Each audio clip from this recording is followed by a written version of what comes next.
Okay, one more time. If you're going to be speaking this evening, please come to the front 2 rows and take a seat.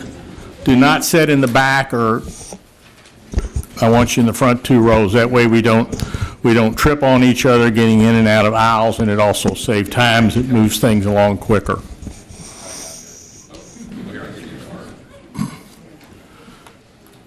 Okay, please, all who can, please rise for the Pledge of Allegiance. I pledge allegiance to the flag of the United States of America and to the republic for which it stands, one nation, under God, indivisible, with liberty and justice for all. Thank you. This evening, a moment of silent prayer in remembrance of the people who have suffered so terribly in the tornadoes that have wrecked this country in the last 2 weeks. So please, one moment of silent prayer, please.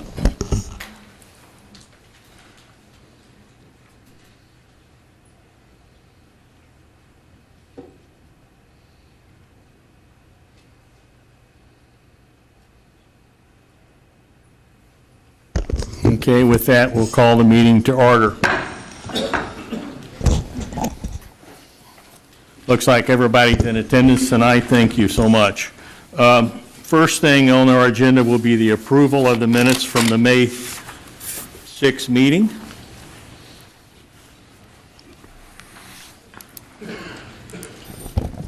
Mayor, I make a motion that we accept the minutes as printed. Second. And who seconded? Thank you, Melanie. Thank you very much. All those in favor signify by saying aye. Aye. Is there anyone opposed? I believe the ayes have it. Third thing on our agenda is the May financial report 2013.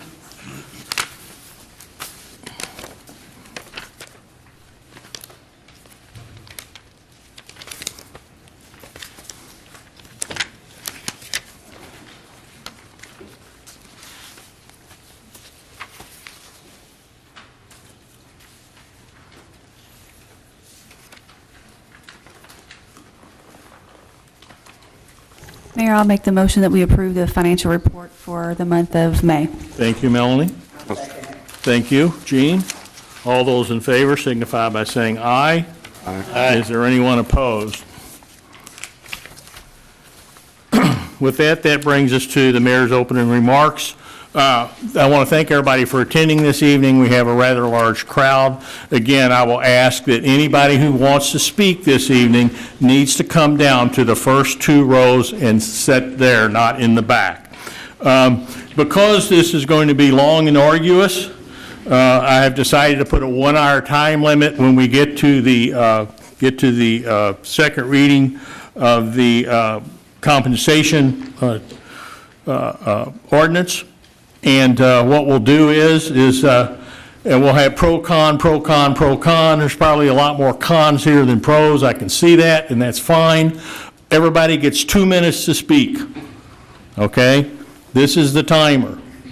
If everybody has said what they need to say and we still have some time left, you're more than welcome to come back to the podium.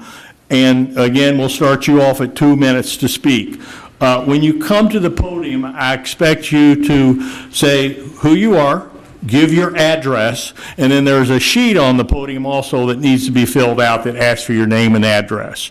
Okay? Now, no personal remarks about anything or anybody. Okay? If you're going to come up here and start making personal remarks about people, you're going to be asked to leave the podium. If you refuse to do that, I will have you removed from the room. Okay? No personal remarks about anybody. Okay? And it's not funny. I'm dead serious here. Okay? And if you want to sue me later, that's fine. All right. No, we're not at the public comment yet. Okay, that's my remarks. Does everybody understand how this is going to work? Okay, I'll go over it one more time. Can I ask a question before you go over? You say no personal remarks. Can we make remarks about your letter to the editor and the old mayor? Absolutely. Okay. Right, if it's on the record, please comment.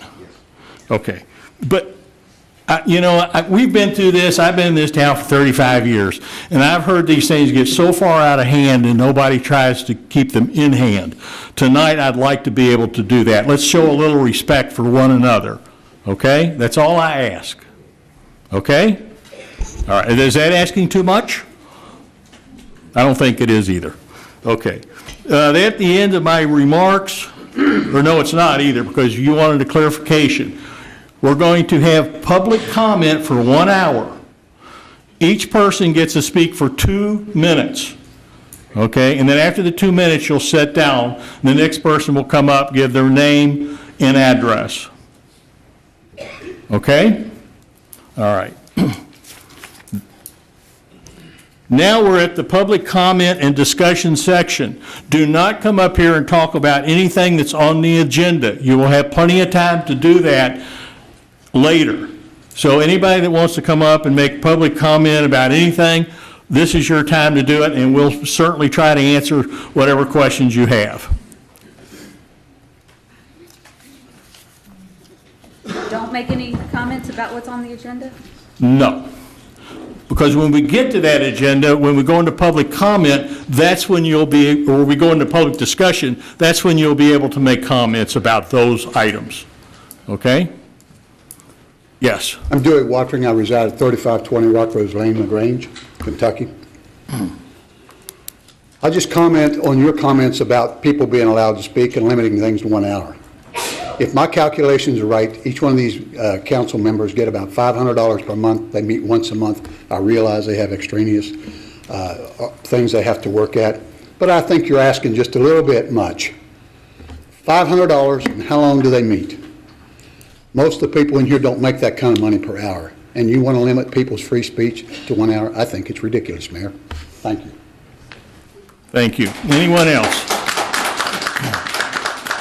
Anyone else? Could I speak first so I can leave?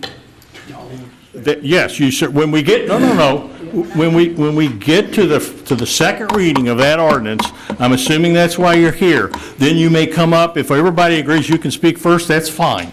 Okay, yes. Richard W. Rankin, 519 Hunting Road. I agree with this gentleman.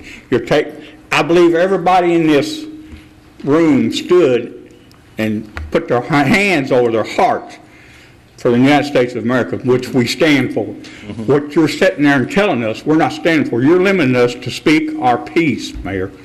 And every one of you sitting here ran on this podium. You know, you gave us the right to speak and taking 2 minutes from our time, from our life, then we pay y'all. You got to stop and think, who pays y'all people? We do. And take our rights away from us like you're doing is definitely wrong. And I supported you in every which way I could when you ran on that podium, when you stood there in my front yard and said, we're not going to have this dip. You got the right to get up there and say, well, and you're taking that right away from me. And we understand each other. You're taking that right away from me. And I don't think that's going to happen anymore. I'm going to give you a little bit of rope, but you're fixing to hang yourself. Thank you very much. Thank you.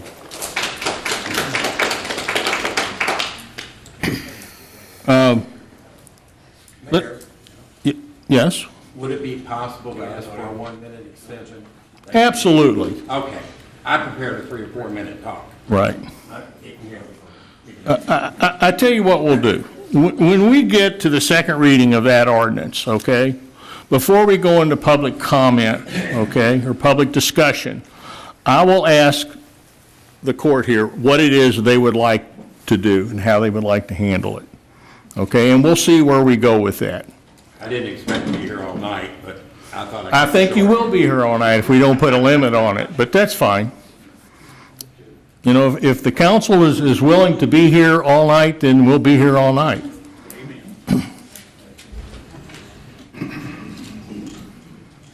Okay, anybody else would like to come up and make comment, please? Please do so at this time. Okay, since nobody else has come to the podium, we'll go to item number 6, which is Discover Downtown LaGrange report. Barbara, you're on.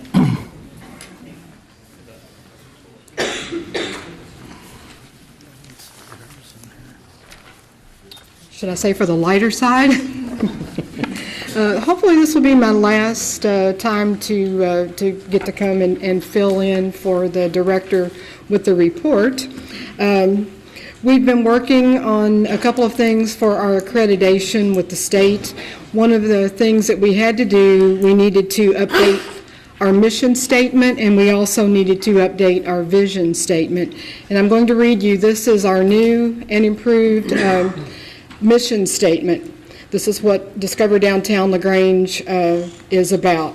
Discover Downtown LaGrange is dedicated to preserving the historical culture and architecture of LaGrange with special focus on honoring our small town character and quality of life. We are committed to function as a forward-thinking community that welcomes and encourages economic development. That's the mission statement. And our vision statement is different.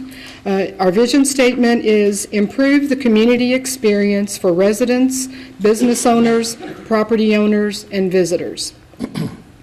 Now for the committee reports from our 4 committees. The Organization Committee, Robin Work is the chairperson for this committee, and we are in the final processes of the interview process, and hopefully we will have a new director by July 1. Can I hear a woo-hoo? We are recruiting committee members also, so if you know anyone who would like to serve or volunteer on one of our 4 committees or any other way that they could help out, please have them call the Discover Downtown phone, which is 502-269-0126. The Promotions Committee, Karen Eldridge is the chairperson for this committee. Weather permitting, please don't forget we will have the Quads Car Show and Studio Tour on June the 22nd. Arts on the Green was this past weekend, and we had some weather issues on Saturday, but I think it turned out to be a great day. We don't have feedback yet from the stores, but I believe there were quite a few that were open, and I think they had pretty good traffic. I've got some, as always, some things added to the back of your information here. One of the things is this little, looks like a small business card that folds out. It's just a sample. That's from Hidden Hill Gardens or Nursery over in Indiana. But tourism is going to be placing, they had several thousand of these printed, and they're going to be placing these mini brochures, which are LaGrange specific, in over 100 locations around Louisville. We're also going to start this week on our website that will reflect our new brand. So we're working on new logo and our branding, and our brand and our slogan is going to be LaGrange definitely on track. And we also continue to work on the Railroad Festival, which will be October 11th and 12th. And I'm real happy to announce that this year it will be called the LaGrange Railroad and Bluegrass Music Festival. So we'll be inviting some bluegrass musicians to town, and they'll have some informal jam sessions and some workshops. So stay tuned. We'll have more information on that as it develops. So far, there's been a pretty good response for this. The Design Committee, I'm the chairperson for that committee, and we continue to work on ordinances that we will bring to the City Council, and those should be helpful to property owners and business owners. And we also have some business owners and property owners who have begun painting on their buildings. So there's some things going on Main Street. Farmers Market, it officially opened on May 18th, and there was a reported best opening that they've ever had. So kudos to our Farmers Market. And if you want to keep up to date, you can go to their website, LaGrangeFarmersMarket.com. Also, Russ Morris will continue to be the market manager. Our Economic Restructuring Committee, Jim Urban is the chairperson for this committee. They are in the process of analyzing the mix of businesses that we currently have, and they're making a list of possible recruitment categories. They're continuing to work on information gathering for rehab funds and other incentives for new businesses. We have 2 properties for sale, 2 houses on First between Main and Jefferson. Those are still for sale. We have 2 upper levels open for office spaces, and the lower level of the house on the corner of Main and Cedar, the former Big R's Barbecue was the last thing that was in there. That's also available for rent.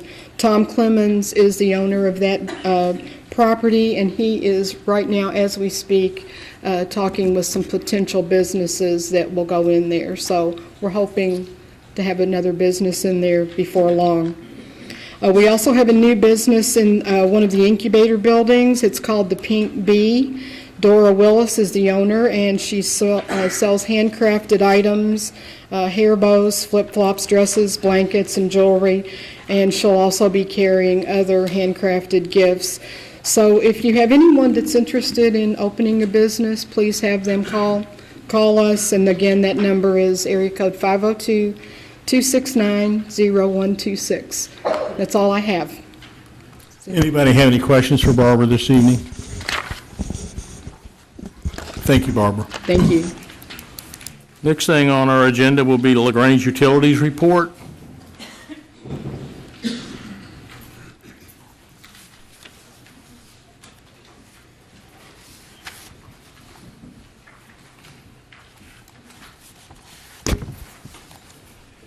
Good evening, Mayor and Council. Looks like we have a big crowd here to hear my dull report.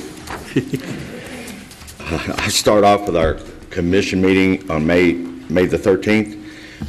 As all of you know, the oxidation ditch and the headworks are the main components of the new treatment plant.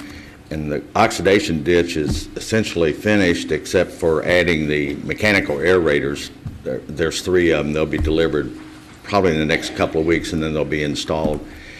The completion is the 4th week of July to start up the new components, and then we shut down the old and fix it. So that's scheduled for the 4th week of July.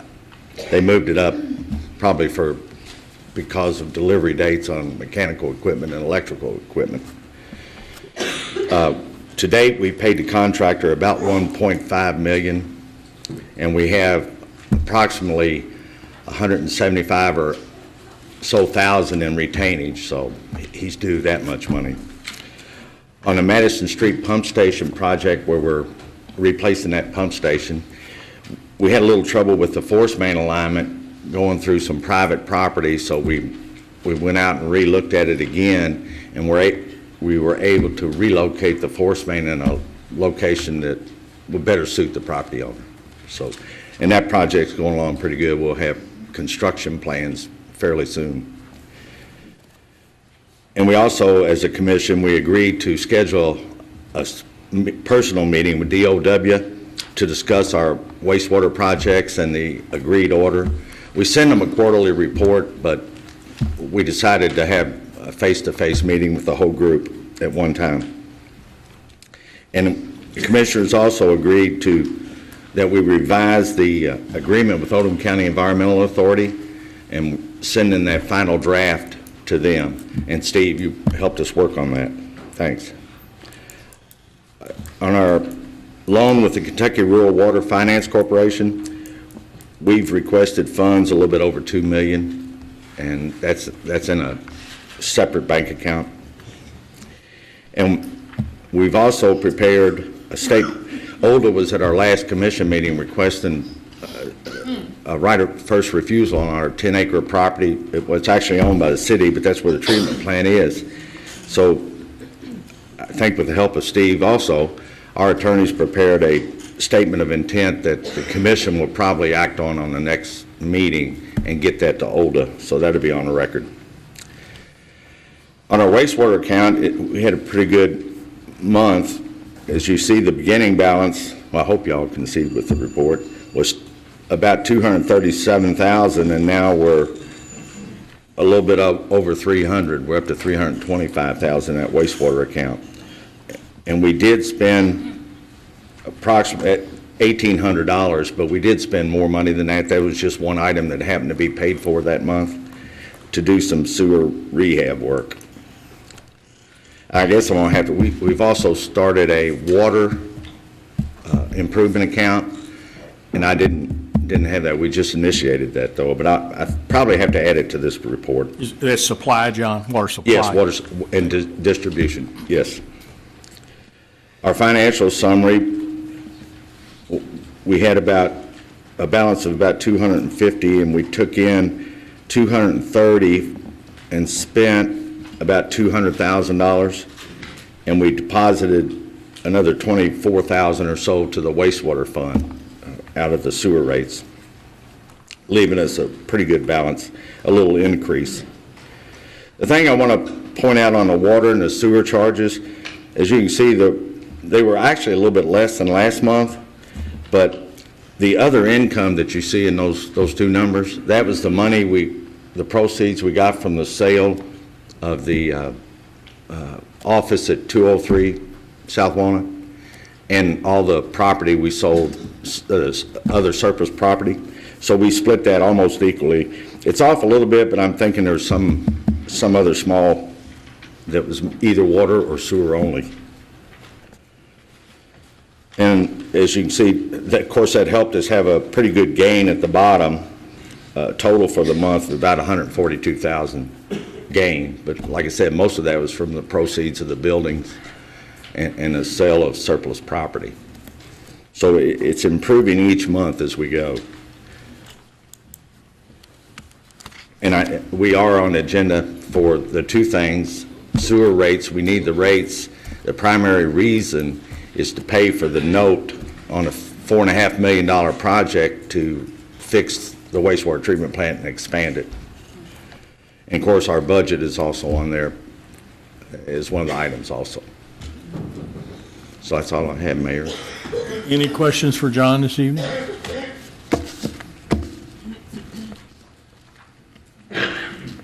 I guess that's a no, John. Did everybody get the photographs? Yeah, they should be attached. It was to the about back 3 of the weeks old, but bid sheet. it shows quite a bit of progress out there. So.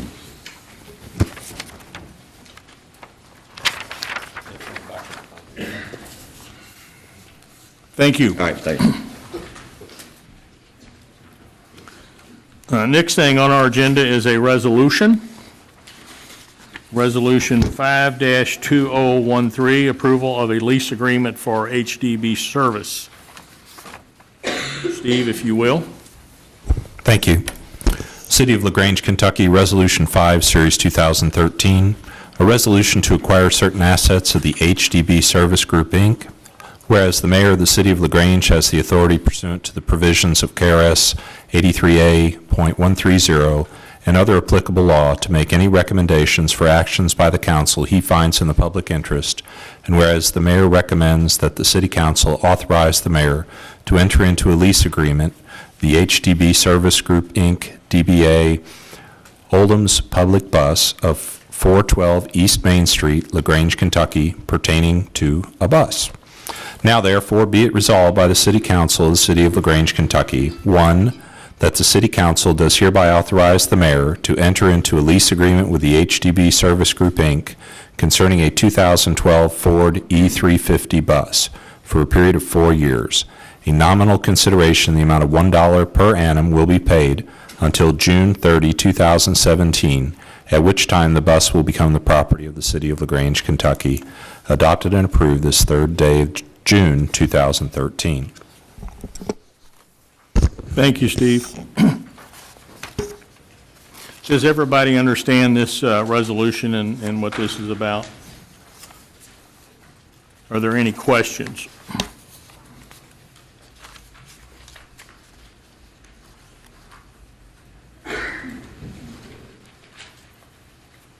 With that, I'll call for a motion. Mayor, I will make the motion to pass Resolution 5, Series 2013. I'll second it. Thank you. All those in favor signify by saying aye. Aye. Anyone opposed?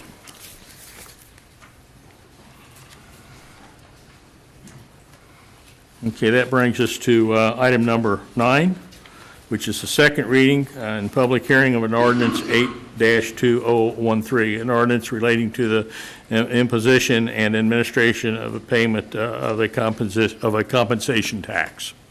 Steve, if you will, please. Title and summary, City of LaGrange, Kentucky, Ordinance Number 8, Series 2013. Title, an ordinance relating to the imposition and administration of and payment of a compensation tax by persons and business entities conducting business, occupations, and professions within the city of LaGrange, Kentucky. Summary. This ordinance imposes compensation taxes on persons and business entities conducting businesses, occupations, and professions within the city of LaGrange so that the assessment and payment of compensation tax can be administered efficiently. The ordinance establishes definitions, reporting, and payment requirements. The ordinance also establishes certain regulatory license fees for temporary workers. The ordinance allows for apportionment and establishes rules for withholding, extensions, refunds, and audits.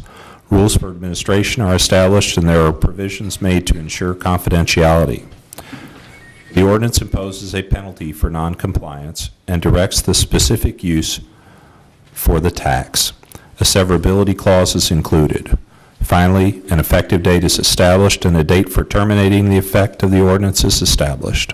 Specifically, the ordinance shall become effective on July 1, 2013, and shall cease to be effective, and all of the provisions herein will no longer be imposed, except for the city's right with respect to audit and/or with respect to collection of unpaid taxes and penalties as outlined in Section 13, after the debt related to the Oldham Reserve property is paid in full. Taxes and fees. Certain taxes and fees are established in the ordinance. These portions imposing the same are stated here in full in accordance with Kentucky law. Section 2, compensation tax payment required. Except as provided in subsection 2 of this section, every person or business entity engaged in any business for profit and any person or business entity that makes a filing with the Internal Revenue Service or the Kentucky Revenue Cabinet shall be required to file and pay to the city a compensation tax for the privilege of engaging in such activities within the city. The compensation tax shall be measured by 1% of A, all wages and compensation paid or payable in the city for work done or services performed or rendered in the city by every resident and non-resident who is an employee. 2, the compensation tax imposed in this section shall not apply to the following persons or business entities: A, any bank, trust company, combined bank and trust company, or trust, banking, and title insurance company organized and doing business in this state; any savings and loan association, whether state or federally chartered. B, any compensation received by members of the Kentucky National Guard for active duty training, unit training, assemblies, and annual field training. C, any compensation received by precinct workers for election training or work at election booths in state, county, and local primary, regular, or special elections. D, public service corporations that pay an ad valorem tax on property valued and assessed by the Kentucky Department of Revenue pursuant to the provisions of KRS 136.120, including but not limited to common carrier trucking companies and/or their employees who are drivers for the same, pursuant to the provisions of KRS 281.011 and KRS 136.120, Section 1A and B. Licensees whose businesses are predominantly non-public service who are engaged in public service activity are required to pay a license fee on their net profit derived from the non-public service activities apportioned to the city. E, persons or business entities that have been issued a license under KRS Chapter 243 to engage in manufacturing or trafficking in alcoholic beverages. Persons engaging in the business of manufacturing or trafficking in alcoholic beverages are required to file a return, but may exclude the portion of their net profits derived from the manufacturing or trafficking in alcoholic beverages. F, life insurance companies incorporated under the laws of and doing business in the Commonwealth of Kentucky. G, rural electric and rural telephone cooperatives. H, racetracks. I, an investment fund which would qualify under the Kentucky Investment Fund as defined in KRS Chapter 154. J, any company providing multi-channel video programming services or communication services as defined in KRS 136.602, If only a portion of an entity's business is providing multi-channel video programming services or communication services, including products or services that are related to and provided in support of the multi-channel video programming services or communication services, this exclusion applies only to that portion of the business that provides multi-channel video programming services or communication services, including products or services that are related to and provided in support of the multi-channel video programming services or communication services. Section 3, regulatory license fees for temporaries. 1, the city finds that the following occupations are of such a nature as to require special regulation and supervision, and therefore the following minimum license fees are imposed on every person engaging in the business, occupation, calling or profession, or using, holding, or exhibiting articles named in this section, who shall pay in advance to the city for each calendar year, or fraction thereof in the case of a new business, the license fee or fees herein set forth, which payment shall be a credit on the license fee as otherwise provided herein, provided, however, that where minimum fees are set forth in the following table for a period of less than 1 year, the same shall be considered as the minimum fee due for the period set forth in the table, and shall be paid in advance of engaging in the activity. 2, if a licensee is engaged in more than one type of activity in one business entity, the highest minimum license fee shall apply. In the following table, the words "before showing" shall mean that the license fee per showing is due prior to the date of each showing. Where the word "yearly" appears, the same shall mean that the minimum fee shall be due on or before the first day of July, and shall be for the ensuing year ending June 30th, and for the like period of time for each succeeding year thereafter. 3, in no event shall any minimum fee set forth under this section be reduced for the reason that the business or activity covering same shall have been commenced subsequent to the first day of July, the first day of the city's fiscal year, and the first day of the tax year. Fee schedule, occupations fee. Carnivals, regardless of local sponsorship, per week, $500 before showing. Circuses, regardless of local sponsorship, per week, $500 before showing. City directory sales, 12 free copies of city directory and $50.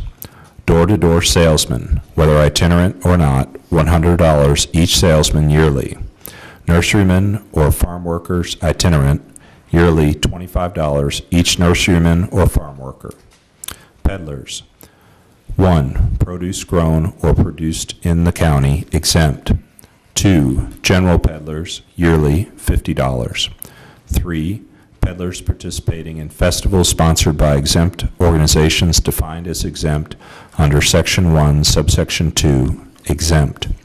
Pinball, jukebox, pool, video, or other public games, every person conducting or engaging in the business of operating, renting, leasing, selling, distributing, or installing any machine board, table, or device where same is operated by the insertion of a coin, or any counter device where same is operated or otherwise used for amusement or skill, same and except those used solely for the purpose of vending chewing gum, peanuts, candy, cigarettes, or other merchandise, and about which there is no element of amusement or skill, shall pay a license fee per machine. License shall be publicly displayed on each machine each year. This amount each machine yearly, $10. Taxi cabs and limousines certified by the Department of Vehicle Regulation to operate in the city, $30 per taxi cab or limousine per year. The full text of this ordinance is available for examination at City Hall. Thank you, Steve. Before I take motions to go into public hearing, I made a statement earlier this evening about a time limit. Before we discuss that, I am willing to not put a time limit on each person's speech, but I do think we ought to put a time limit on how long we're going to speak total. Now, anybody from city council here would like to address that. Is an hour long enough? Is 2 hours? Is 3 hours? What is the time period? I don't think an hour's gonna do. There's too many people here that want to talk. Mm-hmm. But, No, but at the same time, we can't let each one speak for 30 minutes or something. Or we'd be here all night. Well, that's what they want, though. They don't want to be limited in their freedom of speech. Well, Why don't you ask them how much time they think everybody How needs? much time do y'all need? Full 5 minutes ought to be fair to anybody. That's what I'm saying, let's try to come up with a number that everybody's happy with. Are you still talking about the first 2 rows to speak? Please? Are you still talking about Is only everybody the happy first with 2 5 rows? minutes? Yes, and I'm going to make that announcement again. Anybody that wants to speak this evening about this ordinance should be sitting in these first 2 rows of seats. That way, we're not wasting time tripping over one another. We're getting to the podium, so that way we're not spending time doing that. We're already at least down front. I recommend we give them the 5 minutes. I don't have a problem with that. And the discussion goes on for how long? Till they're done? I'm good. I'm here all night. Me too. I don't have a problem with it. I'm here. We had a Cleveland Indian baseball game that went till 3 a.m. a few weeks ago. I don't think we're going to have that issue here, but yeah, I don't think we should put a restriction on a person's free speech by setting any time limit on what they want to say to us. They're here as part of the civic process, whether they're for or against this ordinance, and they need to be heard because we need to hear what they say, as at least in consideration for our own opinions. So I don't have a problem staying as long as we need to let everybody be heard. Thank you. Anyone else? Okay, that's the deal then. Speak as long as you'd like. Okay, with that, we'll need a motion to go into public hearing. Make a motion, we go into public hearing. Thank you. Thank you. All in favor signify by saying aye. Aye. All right. Good afternoon, Mayor, council members. My name is Julie Barr, and I reside at 6215 Peyton Lane in Crestwood. And I would like to make one comment before I get into my overall comments. I emailed everybody on this council, and I wanted to thank the 2 sole people that responded back, Debbie and Jason. Thank you for taking the time to get back to me with your comments.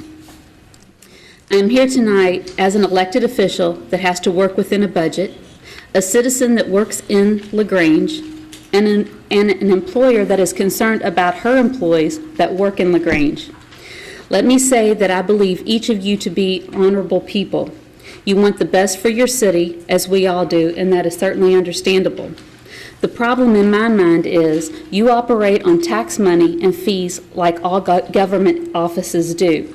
This is a position that demands a great deal of respect to those that are paying the bills, the citizens. Those very citizens are being squeezed very tightly right now. We lost the 2% Bush tax cuts. You are proposing another 1% increase, and the school board is currently preparing us for an increase in school tax. There seems to be no end in sight. It simply has to stop. Government should run a tighter ship than private businesses do, and from what I can tell, it does not. Here is what is happening in the real world and what real people are facing. For example, my husband has not received a pay increase in 5 years. The company no longer contributes to his retirement, and they no longer provide health insurance to him. While this seems extreme, and I never endorse that an employer not do the right thing for their employees, this is the reality of what is happening in the real world. You have to tighten your belts and maybe look at things that in the whole scheme of what local government should do and provide really do not matter to the average citizens. They may include having an all-purpose building, a golf course, or even a street sweeper. If you, as the elected City Council of LaGrange, can honestly say that you have done everything possible to keep from passing this tax and looked at every single expense and categorized them in need versus it's nice to have category, then that is fine. If you have not, then I ask you to stop this meeting and meet behind closed door and review that list. I appreciate your time and that I ask you please to vote no. People have the right to expect when they go to work that they should have enough money to live, and it is getting to the point where that can't be the case any longer. Thank you.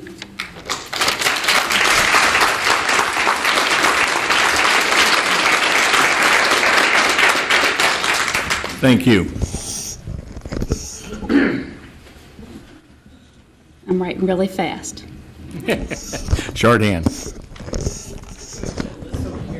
Did not you want to speak? If you don't mind, and I'd like to explain, I have a wife who has terminal cancer right now, and I have a sitter that leaves in 50 minutes, and I have to be home for her. Okay. So if you don't mind. No, not at all, I'd please. appreciate it. Please. My name is John Nichols. I live at 4601 Miller Glen Place. Mailing address is Smithfield, Kentucky, but I am in Oldham County. I've been here 38 years. I've been coming here for over 60 years.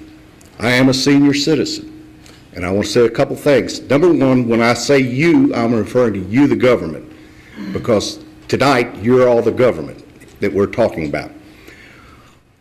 The sins of our forefathers was the purchasing of this property and getting into the real estate business. When you all took the oath to come in office, you inherited that whether you wanted to or not. I agree with you, it was a bad move, very bad. I worked with John Black and we tried to get some businesses to come here. They didn't want to come. They have business in southern Indiana, they didn't want to come till the bridge is ready. That's going to be 2017. I don't care what they say, it'll be 2017. They didn't want to come because the price of the property was too high compared to what they can buy in other places. They didn't want to come because they didn't want to deal with LaGrange and your taxing and your cases of bringing in things like this.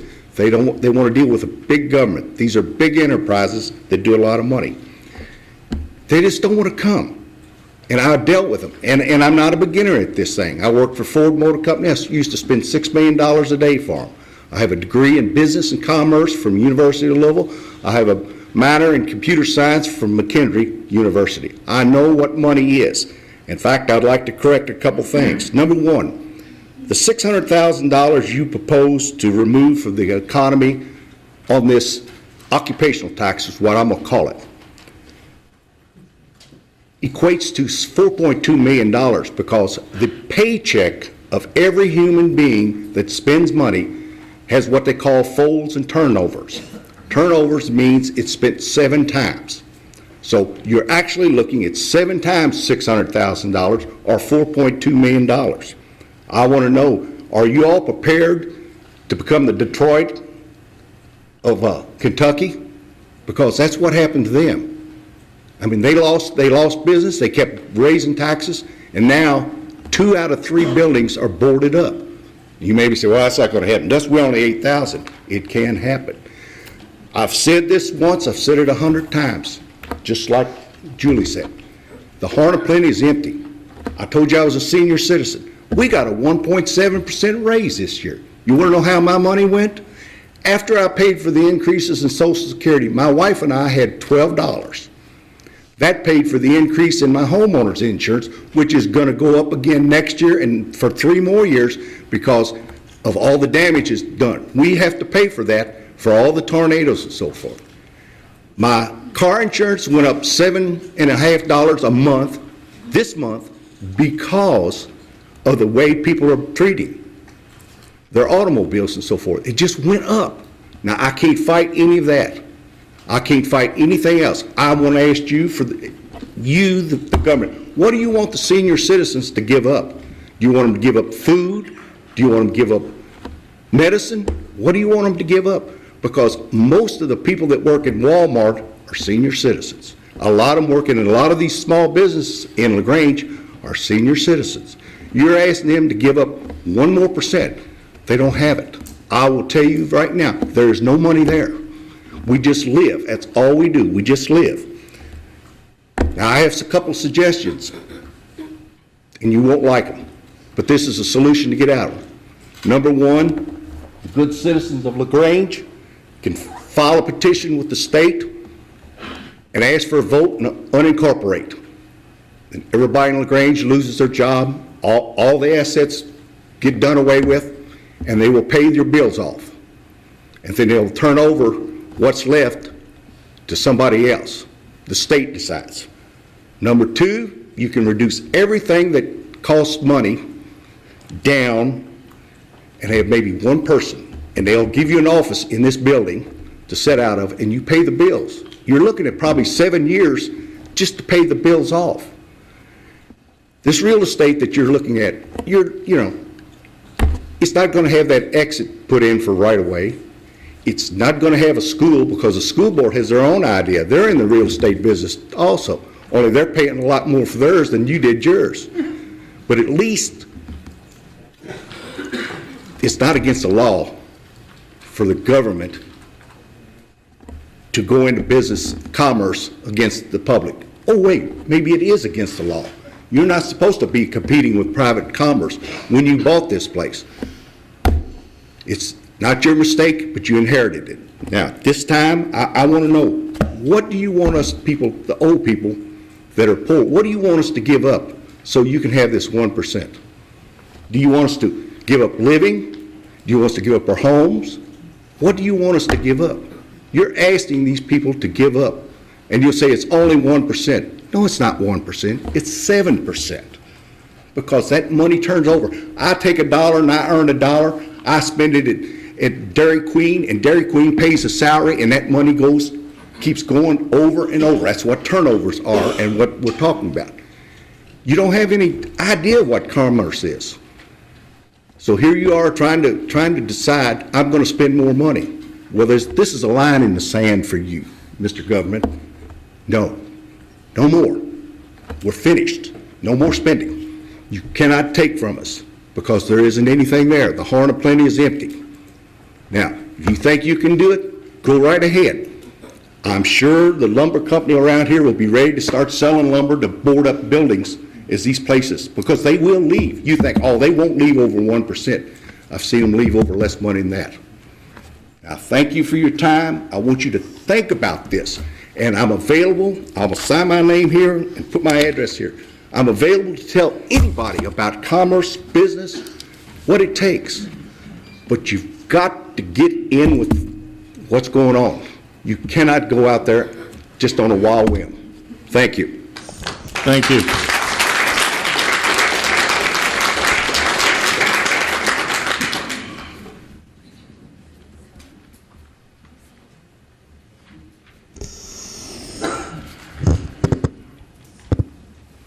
Oh, and my dad's been here since he and Pee Wee Reeves played baseball at Lake Louisville.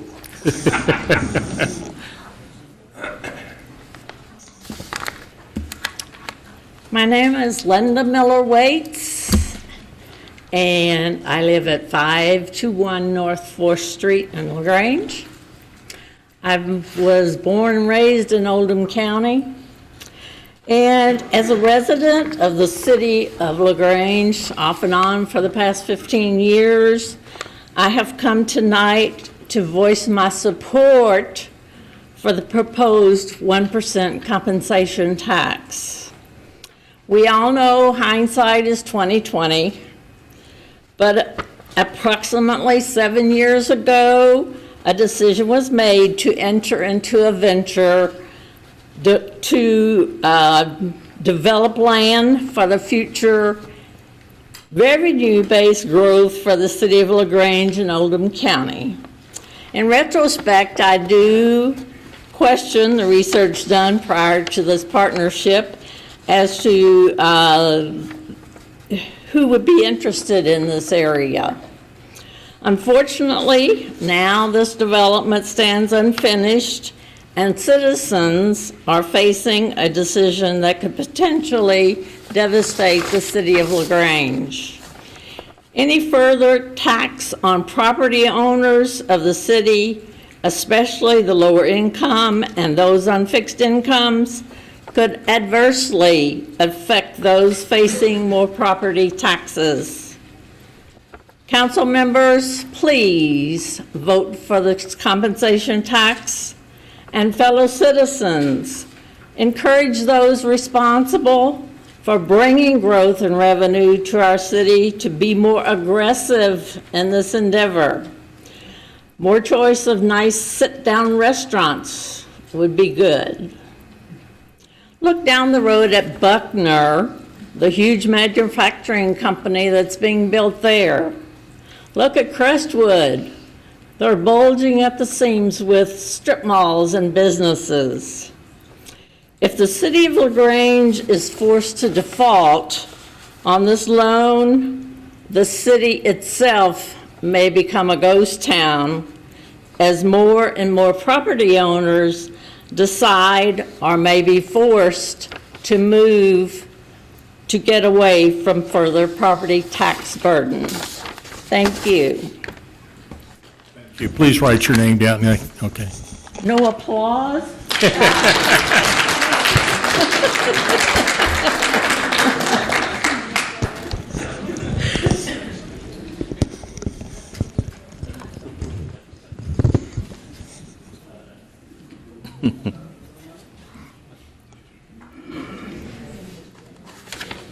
Thank you so kindly.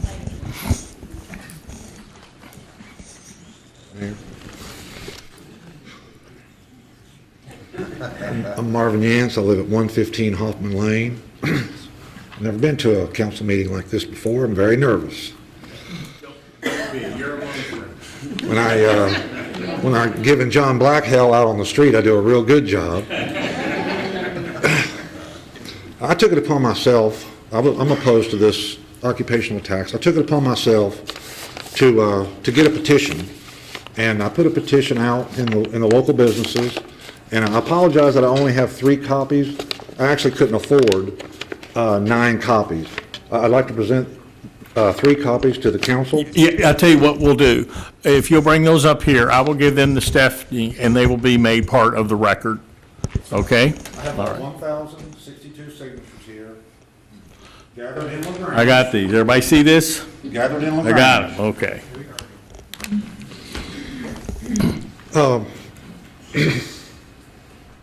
I thought that you folks were elected to represent me, to speak for me, that you really couldn't, go against what I wanted. And maybe I have my idea of politics was construed, but I really thought if like the majority of the people wanted a certain thing, I thought, you all were kind of, in a way, sort of ethically bound, maybe that's a bad term, but to kind of vote what I want, regardless of what you want. I haven't been in politics of any kind. I've just recently been on jury duty, made $12 a day. And I work for Julie on the election board, make $125 a day. This is the extent of my life in politics, other than voting. So I will say that when I read the copy of this ordinance that you gave me, Mr. Mayor, on the 22nd of May, I come down to section 2, paragraph 1 there, and I was a little disturbed by the wording of it, where you're granting me the privilege to work in LaGrange. And I certainly, and I'm sure we all are aware of the 14th Amendment guaranteeing us the right to work in this country. And maybe it's just a play on words, but it did bother me a little bit. It was kind of weird. It was like, wow, a privilege to work. And I'm sure you wouldn't do anything about it or with that, but what if somebody else come along later and said, wait a minute, we granted them a privilege to work here, let's grant them a privilege to live here now.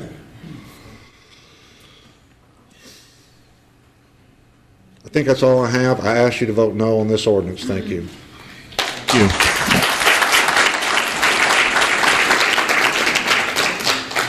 I'm Tracy Mings at 604 Lakeview Avenue here in LaGrange. I'm for the tax if we gotta have a tax. I mean, I'd rather not have one, but I definitely cannot afford to put on my property tax. And 1%, we probably waste that in a day's time. Well, I know I do. Thank you. Thank you. please put your name and address on the paper.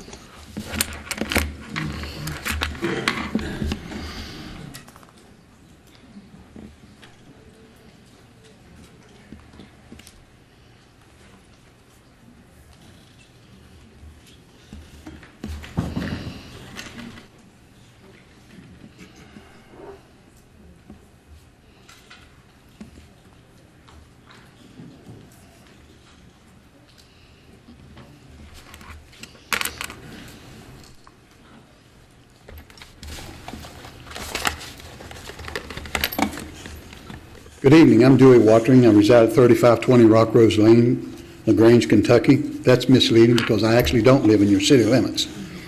And I've addressed almost every body of government in this county at one time or the other, and some more than others. But I don't know that I've ever addressed the LaGrange City Council, even though I feel I've had a right to do that, but I don't live in the city of LaGrange. So I've basically stayed away from doing that. I've attended many of your meetings, probably more than the average person, but, and I've disagreed with some of the things you've done, but I've not said anything about it. But now you've stepped out of the city. You want people outside the city to pay a tax. So I think it's time that maybe some other people spoke up. You got into a bind by buying this property, and if I got into a bind by buying something, I would sacrifice things. I have done that. I have sacrificed things. When I first got married, which was many years ago, I celebrated my 50th anniversary last year, I made a purchase that I did not need, but I made it out of stupidity. But I did without things for the following year and a half, to pay that bill. I don't care what that meant. If I had to do without it, I did without it.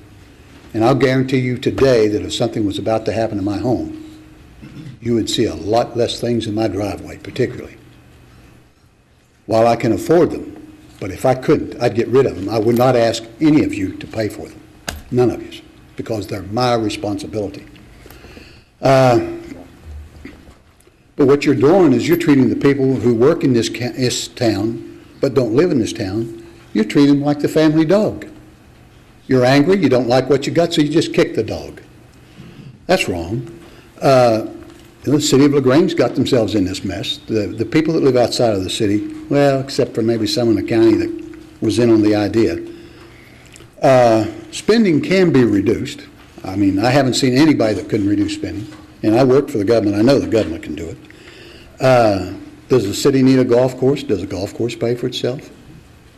These are questions you have to ask yourself. I saw in the newspaper where someone suggested letting the police department go for, I think it was 8 people they were going to give you, and do away with your police department. The county was going to do it for you for $800,000. I'm a big supporter of police. I don't necessarily agree with doing that, but if I were going to do it, I wouldn't give them $800,000. I'd just do it at the police department and say, now you protect me. Because we pay taxes like the rest of the people in the county, and you owe us the protection.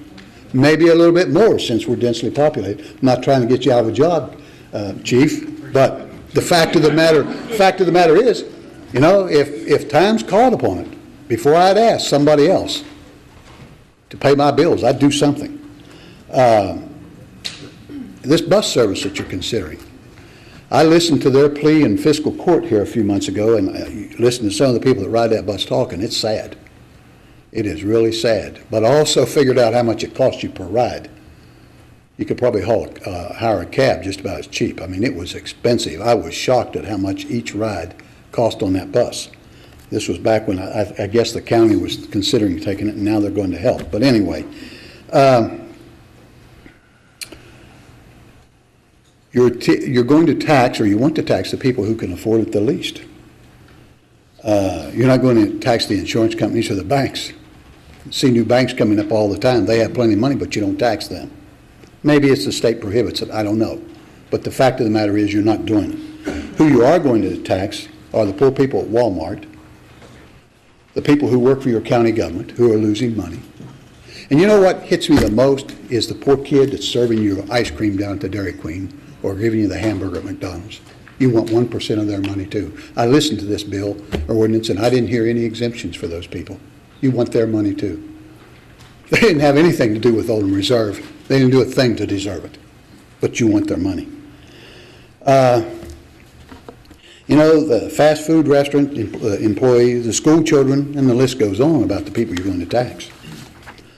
And I listened to the ordinance you've had, and you say, well, it'll sunset. I'll use that word. You didn't have that in there, but it'll terminate when the bill for Oldham Reserve is paid in full. I didn't hear a definition of what you consider paid in full. Therein lies a big if. I'll give you an example. The Ohio State Turnpike. We talked going back many years ago, long before I was born probably, they had the Ohio State Turnpike. And it was supposed to quit charging fees when it was paid for. It's still paying the fees. If you go on the Ohio State Turnpike today, they're still paying fees. They paid for what they had, but they just kept adding more and more and more. So the fee never ends. And I doubt seriously if this fee would ever end. Who's going to enforce your itinerant workers? I think that would be very difficult to do. And what is your definition of an itinerant worker? I didn't hear that in there either. So I think it's time somebody did some belt tightening. And I think the county needs to do the same thing. But tonight we're talking about the city of LaGrange. And I would urge you not to be like the rest of the country who wants someone else to pay their bills. We've got that happening right now. I don't know what the percentage of people are the percentage is that don't pay taxes, but it's pretty large. I know what's been said, but I don't know that it's that high. And I'll say one more thing. The gentleman that spoke about being on a fixed income. I wish I were on a fixed income. My income keeps going down every year. I don't call that being fixed because my insurance goes up. I won't labor you with my cost and everything, but all I'm saying is I wish I were on a fixed income. I wish mine didn't keep going down. In the last few years it has. Health insurance is just eating people up, and I don't think we've seen the end of that yet. Maybe just the tip of the iceberg. Anyway, I didn't mean to get upset at you about your time limits, Mayor, but I want to tell you something, a real quick story about me, and I'll let it go. How much speaking out what I want to say means to me. I retired young, and I had many reasons for retiring. But I was at a seminar once, a retirement seminar before I retired, and it was a female lawyer, very sharp young lady, up giving us, I forget what her part was. She worked for a bank. I think she was probably telling people how to manage their money in retirement. But anyway, she asked people, she went around, and there was probably 60 of us there, and she asked a few people, what is your main reason or why do you want to retire? And I happened to be one of the ones she asked, and I said, one of the biggest reasons I want to retire is so that I can say what I want to say. And believe me, I've exercised that right since I retired. And she said, well, but you can say what you want to say. You have the First Amendment rights. But that's not true. The job that I had to support the laws of this country, whether I agreed with them or not. Just like your chief of police, I'll use that as the best example. I'm sure you got some ordinances and laws in this city that he doesn't agree with. I won't put him on the spot. But I had several things that I had to enforce that I didn't agree with. But I did my best. But when I retired, I could say whatever I wanted to say. And I still hold that right very, very dear. So that's why you anger me when you want to say 2 minutes. I hope I've taken up not too much time. Thank you. Thank you. Good. Did you put your name on? Can I move this over there where people could sign it? And they wouldn't hold you up? Yeah, that would be good. Set it right over there on the end. And then when you leave the podium, if you go over there and sign up.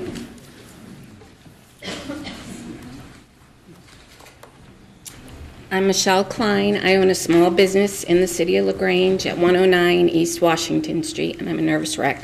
I didn't plan on talking. Don't be. But this, I want you to vote no, please. I've survived the recession. I've been in LaGrange for 7 years with my business. This is probably going to kill me. You know, 1% doesn't sound like much, but when you don't make much, it adds up. And I have contractors that work for me because I can't afford employees, and I read they're also going to be charged, and I hate to have somebody else tell me I have to close my business. So please vote no. I want to stay in LaGrange.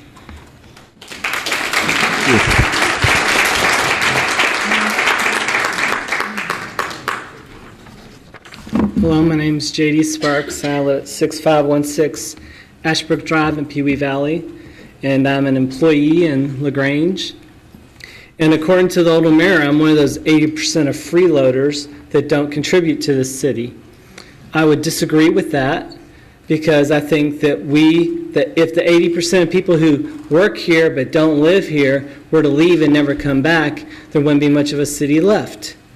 And I think that they are the vitality of this town. And the fact of the matter is, we do work here, but I have no representation here. So if you tax me, that's taxation without representation.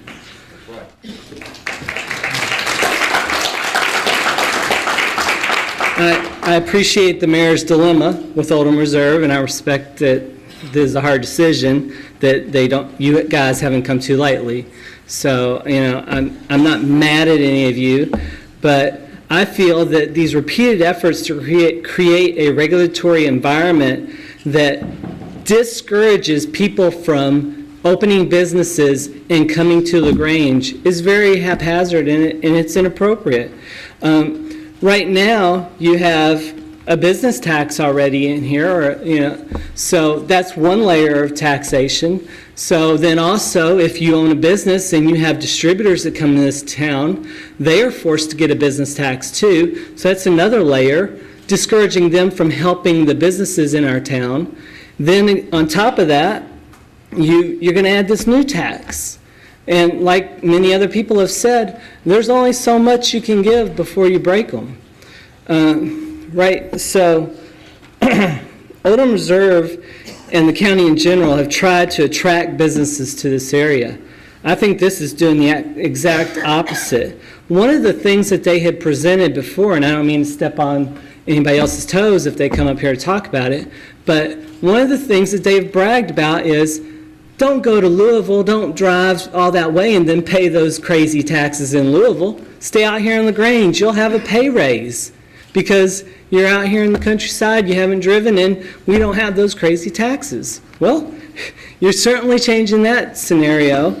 You've now said, heck, you don't have to stay out here, just go on in there. You've got a lot more services in there, and you're going to pay taxes anyways. So I wonder, when you're thinking about LaGrange and moving here with a business, who would, in their right mind, would say, oh yeah, I'm going to move there. They've got just one more tax that I can't wait to pay. I don't think anybody will. What outlet malls are going to move here? What restaurants are going to move here? What retail stores are going to move here? They don't want to pay more taxes. And the fact of the matter is, you may provide lots of great services and you've got your own police department, et cetera, but there's nothing that's given to the city residents here that isn't taken care of a block outside the city limits or a half mile out of city limits or all the way to the county line. So why wouldn't a business, if they're smart, move right outside of the city limits? That's exactly what you're encouraging them to do with all these different layers of taxes. And you will say, I'm sure, well, there's all these other cities that charge these taxes. I happened to read in the Courier-Journal just this last week that there's lots of what they called stacked taxes in these little cities in Louisville. And people aren't happy about it. And employees that are struggling anyways, they can't take it. So they are actually having to move their employment to a different part of the city outside these small city limits. I guess I could say that you could look at other cities, including over at Fort Knox, I believe. They have started to say, we don't need all these layers of government.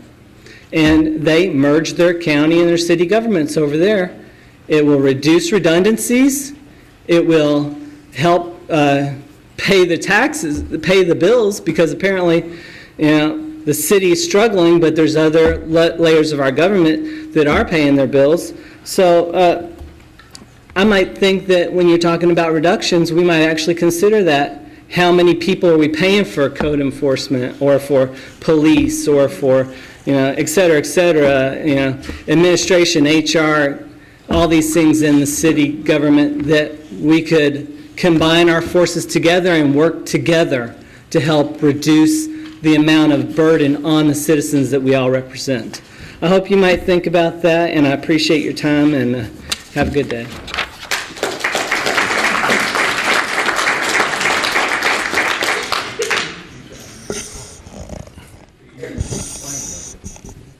Next.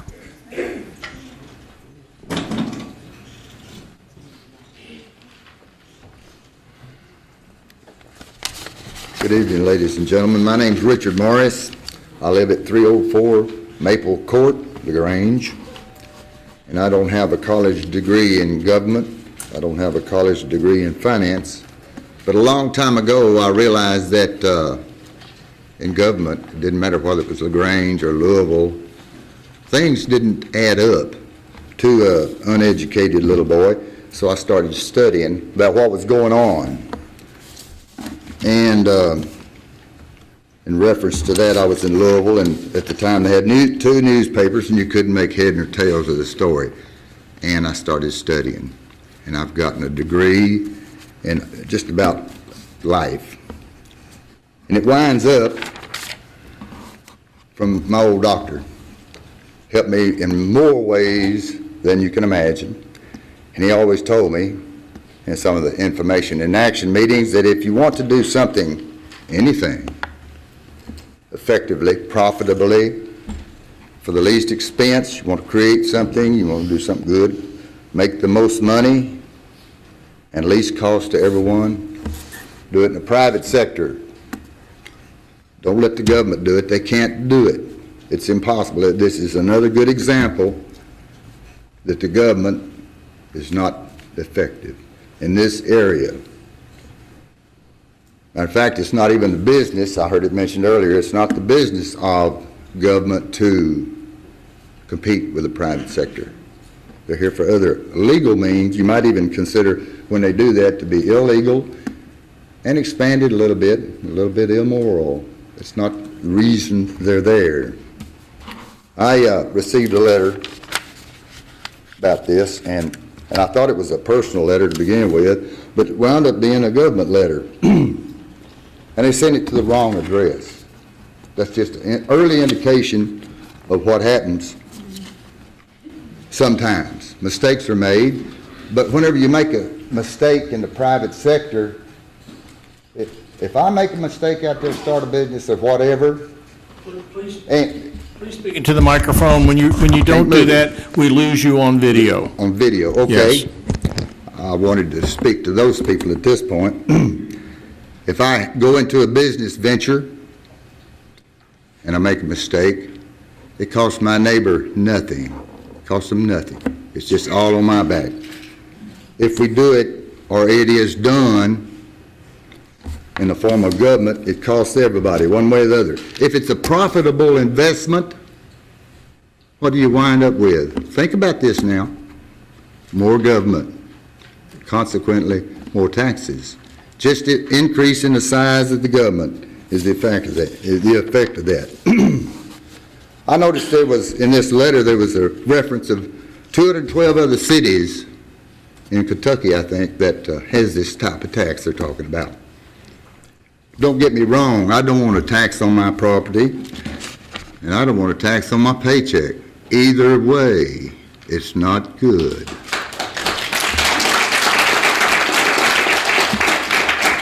Years ago, Louisville had a venture to save money, and they called it Metro Regional Government. It's going to save money, folks. Where are they today? How much in debt are they today? The government does what it thinks it can get away with because not enough people pay attention to what's going on up there. And I am the government. I apologize. I'm the one that votes all this stuff. Anyway, Louisville's greatly in debt. And And I asked those people at the time, talking about government, at several meetings in town, who created Metro Regional Government? What's the intent and purpose? The leaders and some legislatures had not the foggiest idea of where it came from, who created it, and what the end result would be. One way or the other, when you wind up with more government, it's just not the way to do business. We're not here to have a government to create an avenue for revenue or more taxes. Somebody mentioned a while ago, well, if the government would just do this and just do that, but they would create jobs. Government cannot create jobs because government has nothing. The people in this audience is the one that has the money, not the government. So I have a suggestion here I wrote down earlier and indicated that a while ago, is that another thing, I guess somebody mentioned it a while ago, you have favoritism here in this tax. Tax these people, not those.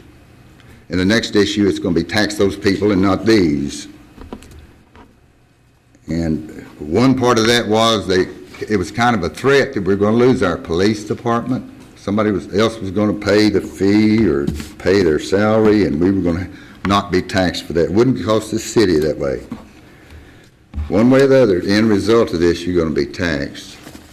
One way or the other, because the government has nothing. My suggestion is get rid of the property, cut government expenses, just get rid of it, and operate within your constitutional guidelines. That's all I have to say. Thank you very much. Thank you. Next.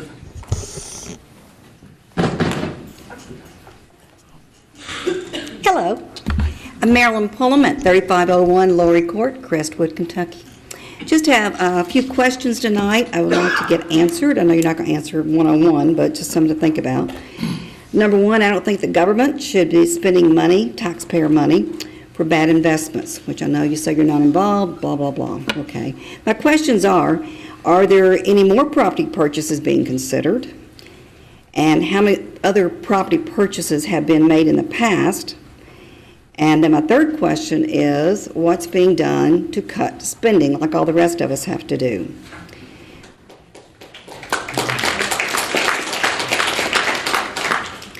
With the difficulty of getting good employees into LaGrange, and I do work for a business here, I work for the Richwood, we're a skilled nursing facility, and we have good employees, but it's hard to get good employees from just this area. We need so many of them, and we can't get them from Louisville already because of the distance, so we pull them from Henry County and the different counties around. But if you start adding that 1% tax, then that's going to cut what people are going to be making, and they certainly don't need a pay cut. I personally have not had a pay increase in 4 years because, times are tough. Whenever I pay a compensation tax, I expect to get something for my money. And to be perfectly honest, I live in Oldham County, 7 miles from here. I work, of course, obviously in LaGrange. Let me tell you what I get for my working here in LaGrange. I get backed up traffic. I get poorly timed traffic lights. Luckily, I haven't gotten a ticket yet. That would be something I could get in LaGrange. And that's it. I get no benefits from working in LaGrange. I do spend a lot of money at businesses here, what little I have. Walmart, Kroger, different stores. If anybody thinks that this tax increase is going to go away, they're very naive. I think as someone kind of mentioned earlier. As far as people living in LaGrange and they have property tax and they don't want their property taxes to go up, I'll tell you what, I live in Oldham County, I pay property tax, and I don't want to pay LaGrange property tax for somebody else. I pay my own. And I really appreciate your time tonight. That's all I have to say, and I definitely hope you'll vote no. Thank you.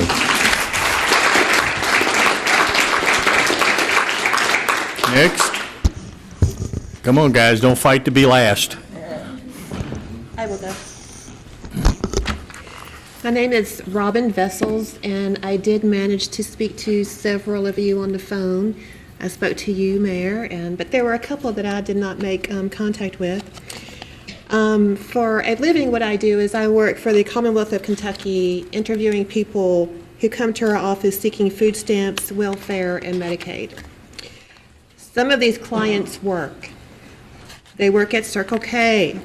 They work at Big R's, the Marathon Station, Swifty, KFC, Arby's, LaGrange Animal Hospital, Long John Silver's, McDonald's, Dairy Queen, Taco Bell, Save-A-Lot, Burger King, Walmart, Great Clips, Papa John's, Fantastic Sam's, Kroger, Suntan City, Wendy's, Ponderosa, Beef O'Brady's, Red Pepper, Irish Rover, Speedway, Rallies, the Oldham County Board of Education, the Oldham County Library, the Oldham County Fiscal Court, Mortenson's Dental Office, Baptist Health, the various doctors' offices associated with Baptist Health, Applebee's, Rallies, the Rawlings Group, Friendship Manor, the Richwood, and they even work for the Commonwealth of Kentucky.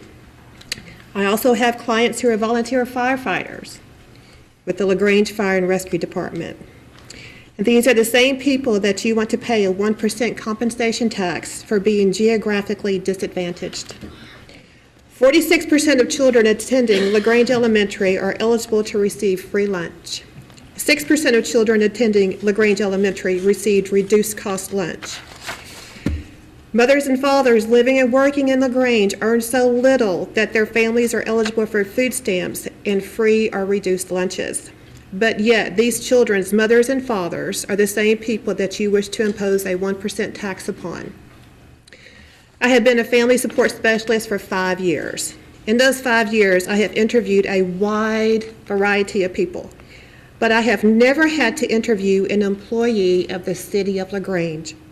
I've never had a City of LaGrange employee walk into my office and say, I need help supporting my family.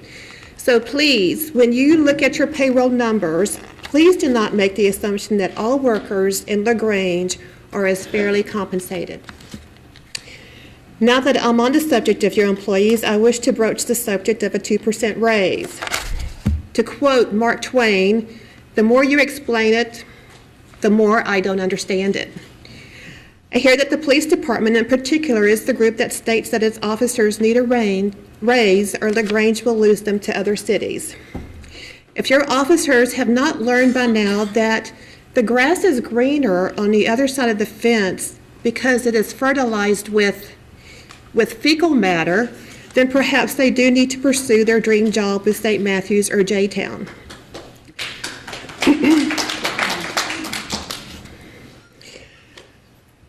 I hear that the police department has prepared graphs and charts depicting how much the city has grown and therefore how much work they must do.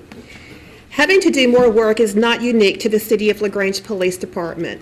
If you have a job in America today, you are working more. And if, like me, you use a computer, using that computer means that it will take you 5 times longer to do your work, and that's if the computer is working.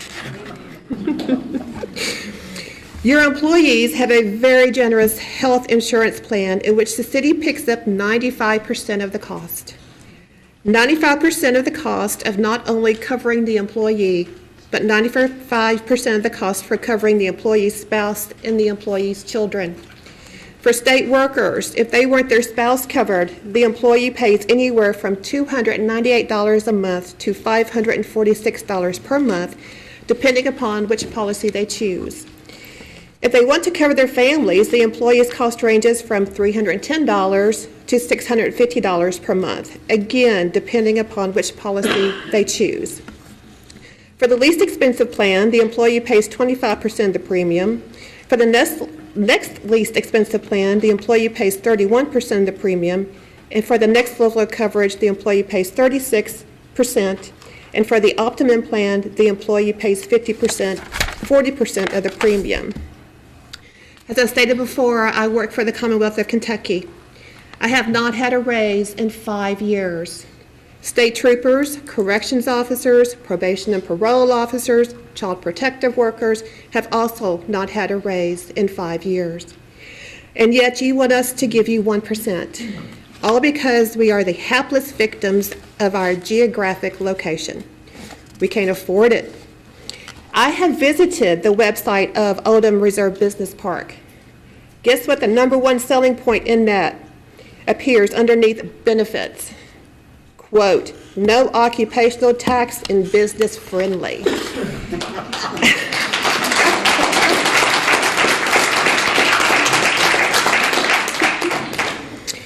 If the business park has not been able to persuade businesses to locate here while we have no occupational tax, how does it hope to draw businesses here once you implement one?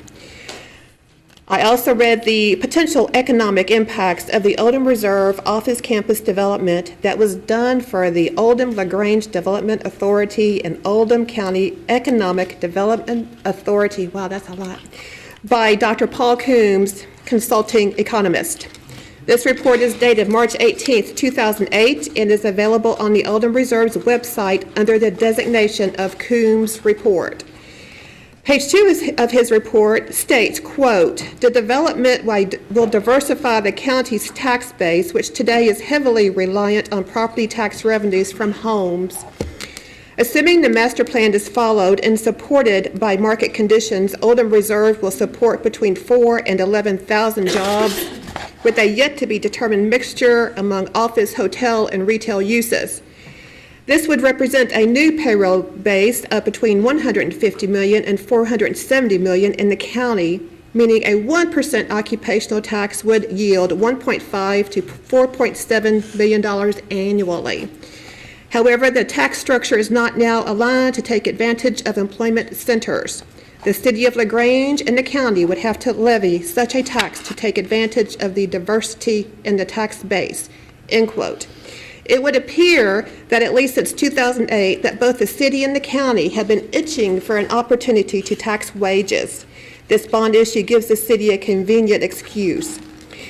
And I imagine that the leaders of Oldham County will shortly follow with their own version of an occupational tax. So those of you who work in Oldham County but outside the city limits of LaGrange, please don't be naive enough to believe that this vote will not affect you. It will. Let me quote from page 6 of this report, quote, another interesting and very relevant historical observation is that private sector job growth in Oldham County has been dominated by low-paying part-time work. What was relevant in Dr. Coombs' report in 2008 still holds true in 2013. Also, what I find interesting on the same page is, quote, additionally, there are nearly 1,400 state government workers in the county, including those at the reformatory, and their pay averages $42,000 per year. These relatively well-paid public sector workers keep the average pay over all workers in the county from being much lower than it is. Interesting. Dr. Coombs states that he used county business patterns from the U.S. Census Bureau to obtain this information. However, on page 11 of his report, he states, quote, county business patterns does show an entry to Kentucky State Reformatory zip code, but reports only a range of between 20 and 99 employees and reveals no information about its annual payroll. Unfortunately, the county business patterns data do not cover most government establishments and employees. Hence, we cannot use the database to study the geographic distribution of public school, municipal, county, state, or federal payrolls. However, since location, jobs, and payrolls for these public institutions are available from administrative sources, the remaining economic activity could be allocated geographically with a modest effort. End quote. So as Dr. Coombs did not make a modest effort to determine, quote, the remaining economic activity, end quote, I'm inclined to believe that his average is $42,000 being paid to state workers is a figment of his imagination created to appease those who are paying for the report. Yes, Mr. Mayor, members of council, you have inherited a problem created by a group that mistakenly believed that bigger is better. It is not. Mr. Mayor, I read your editorials in the paper wherein you refer to 1% as being the cost of a cup of coffee or the cost of a Happy Meal. If that were true, I would think your employees would be upset that their proposed 2% raise is only equal to the cost of 2 cups of coffee or the cost of 2 Happy Meals.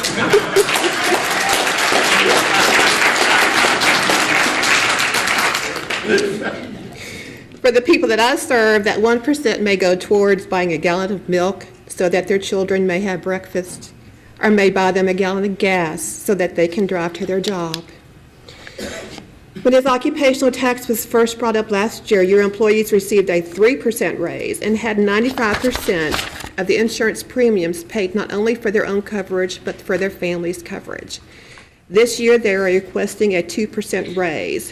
Some of you may think these numbers are insignificant, but to quote Ben Franklin, beware of little expenses. A small leak will sink a great ship. As a taxpayer and as a worker of the Commonwealth of Kentucky who has not had a raise in 5 years, who is not, quote, a relatively well-paid public sector worker, end quote, in Dr. Coombs' report, I am respectfully requesting that the City Council vote no regarding the mayor's proposed compensation tax. Thank you.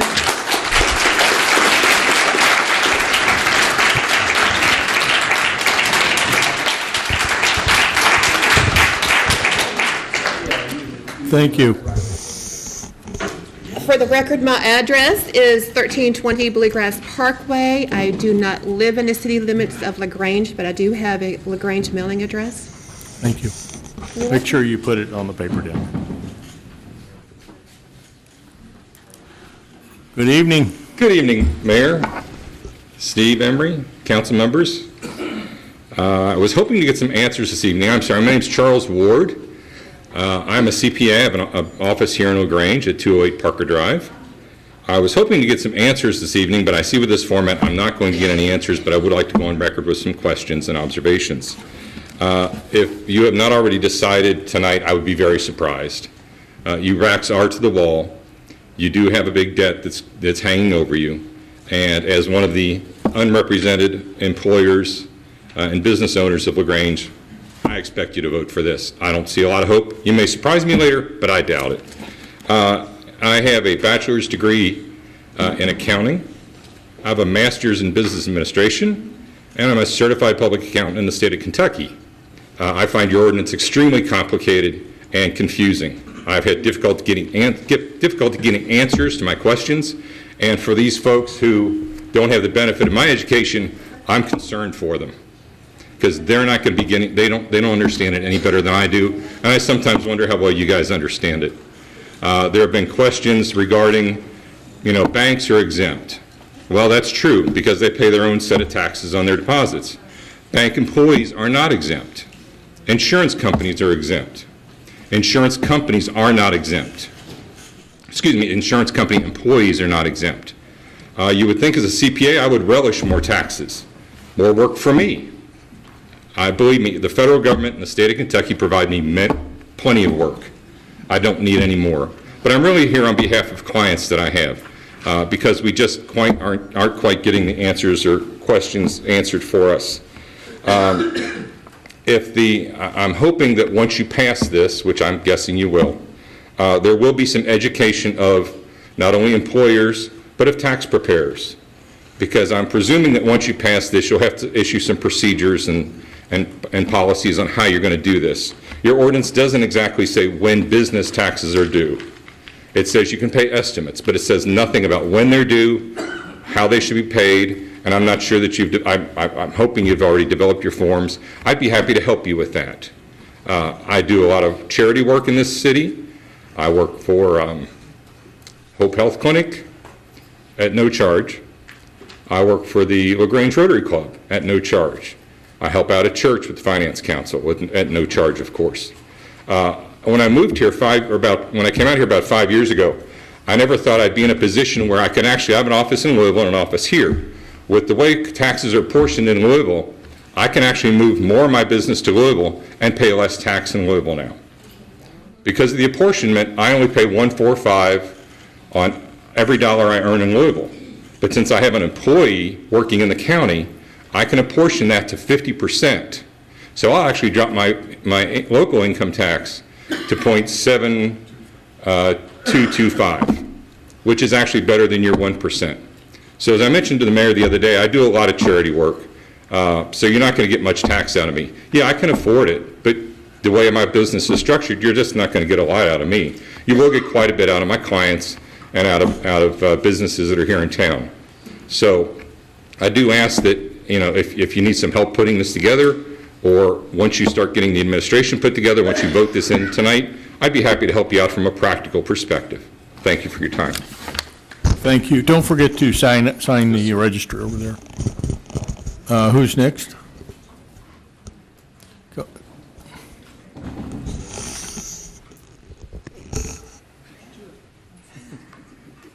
Good evening, Mayor. Good evening.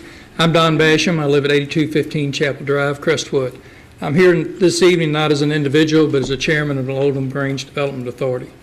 I know most of y'all, and I've talked to each one of you individually on occasion. What I'm here for tonight is not as a representative of OLDA to speak for or against this ordinance. Y'all have a thankless job. Any public service, I don't care what you're in, it's a thankless job, and I appreciate your service. What I do want to take this minute to do, though, and I'll take just a minute, in the letter that I sent each one of you into last week, I just want to go on record to assure you that this board is doing and will continue to do all it can, irrespective of whether you pass this ordinance or not. And more specifically, if you choose to pass the ordinance, because I've heard some, you know, this will give OLDA off the hook. Quite frankly, OLDA has never been on the hook. You all have heard me tell you that time and time before. It's the city of LaGrange in fiscal court that's on the hook. We just happen to be your agent to help you with that. But the money is coming from y'all. And we understand that. And we're doing our best. And I know you wish we could do more. But with the economy and the infrastructure and some other needs, we just got to work through that. But I do want you to know, if you choose to pass this, OLDA board did not look at this as an opportunity to give us breathing room to back away from our obligation and commitment to you to do all we can every day to try to market and sell this property as quick as we can. Not only to get out under the short term of paying the debt, but creating the 4,000 to 11,000 jobs this lady referenced that brings in a huge tax base, if nothing else, in property tax, irrespective of any future occupational tax. Thank you. Thank you. Next.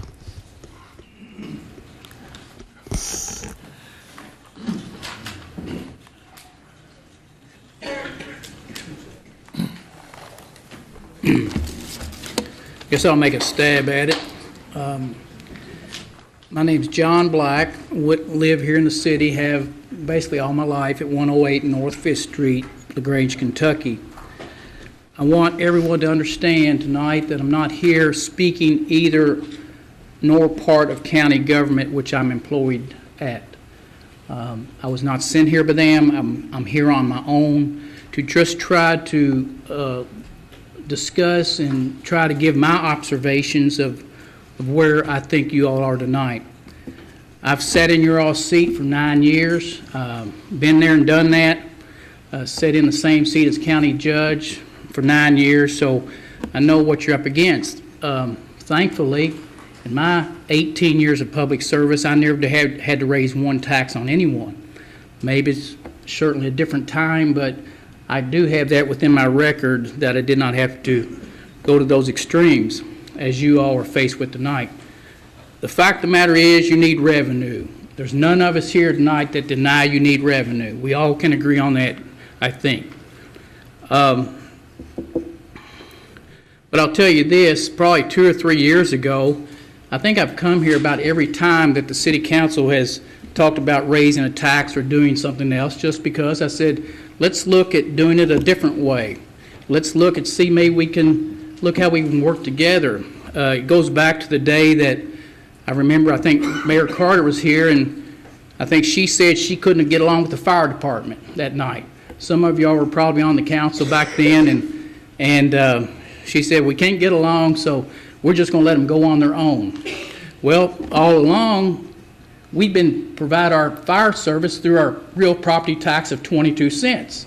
So I knew what was coming there.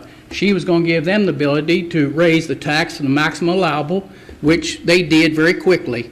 We paid the 22 cents, plus they inserted a 10-cent tax on top of what the city taxes normally have paid for years, so that was the first go-around. So I think her thought that night was, we'll charge 10, we'll give you a 2% reduction, but actually it's an 8% increase. So it goes there. And then I came, I think, on the night of the insurance premium tax when they said we need that too. So I came, I think, and opposed that, but you all did that mainly because the county had done it. And you were put in a position that if you didn't do it, then the county would, I guess, get that. And then I think alcohol was going to be the next savior. You know, if we can get some alcohol going here, then maybe we can take that money that we'll get from that and maybe help out the situation. So it just seemed like me, historically, there's never been an end to what else we're going to need. Not to say that the utility commission here in the city has had to look at their books and to meet decree orders by Division of Water, which they've increased their charge, I think, in the last 2 or 3 years, 38%. So my point here, I think, is how can we look at all these operations of government and try to figure out how we can work together and keep from taxing more and more.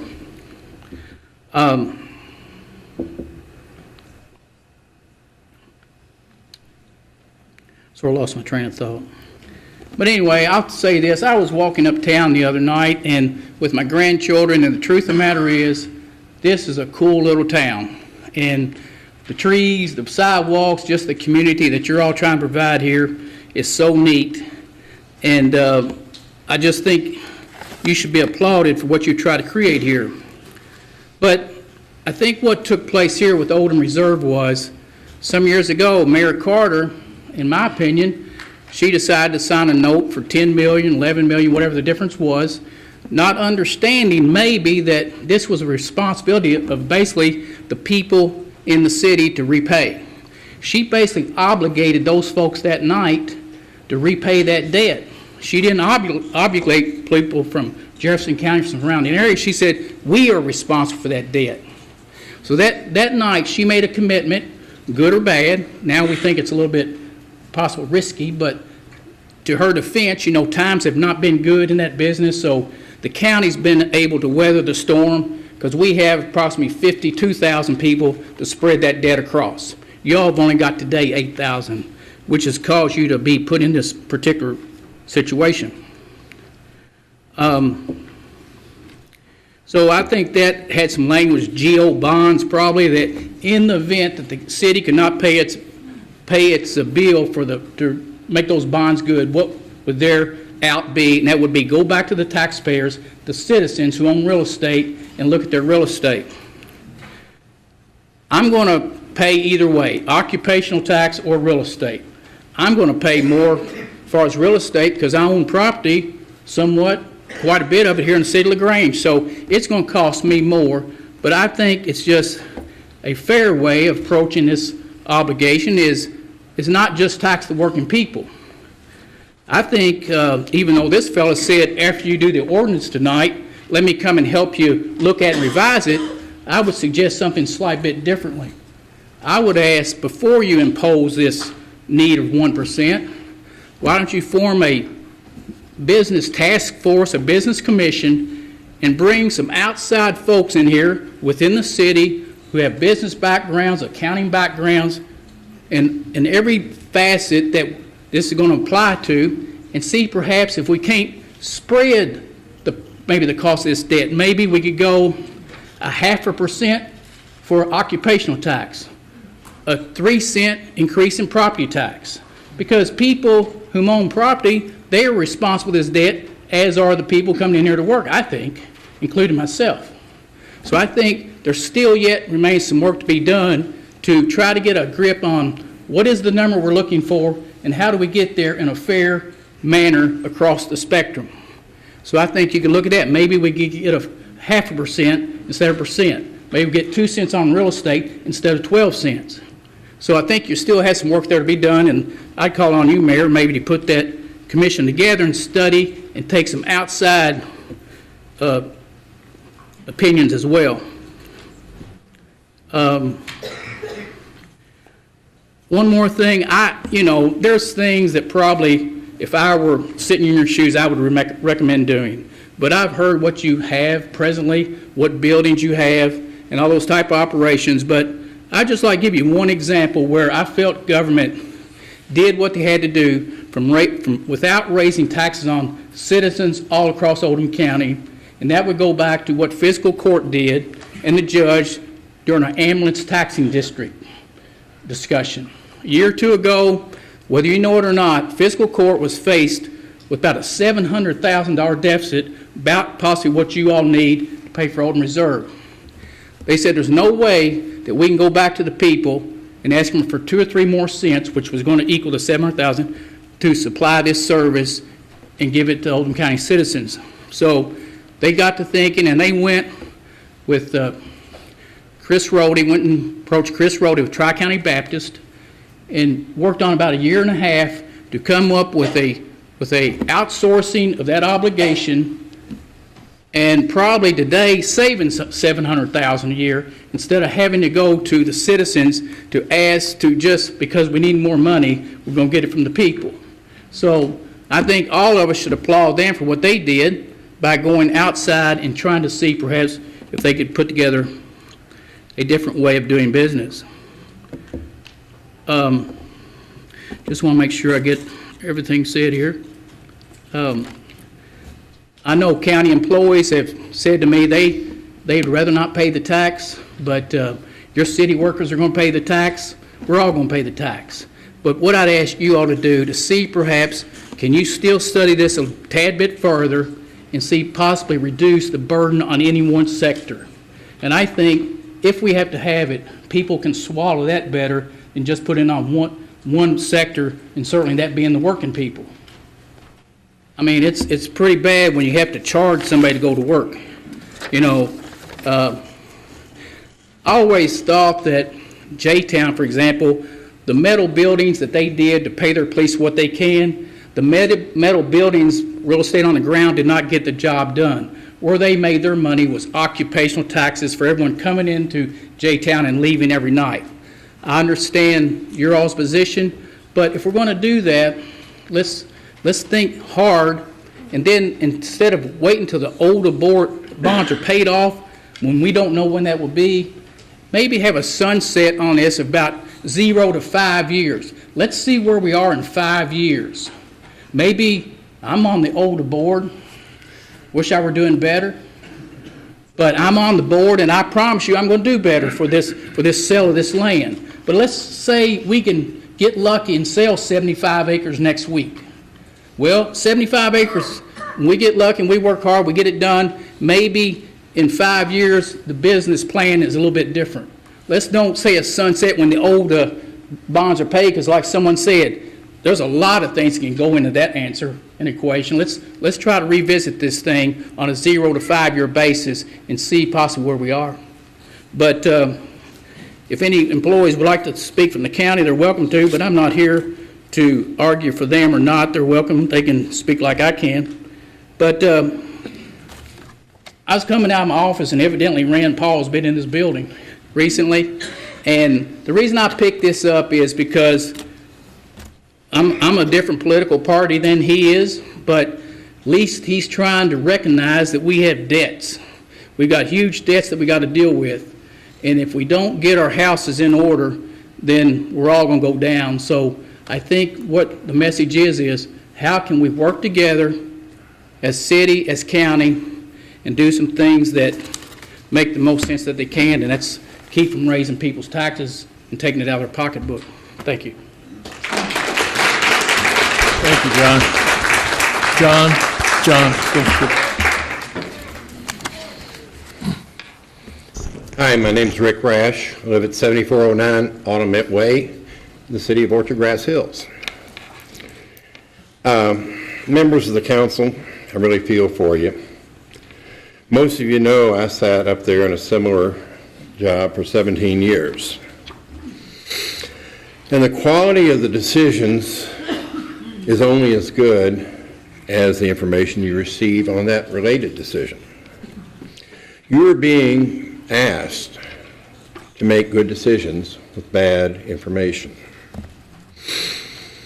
In a budget meeting last Tuesday, you were told that real property assessments were down, when in fact they were up almost $4 million.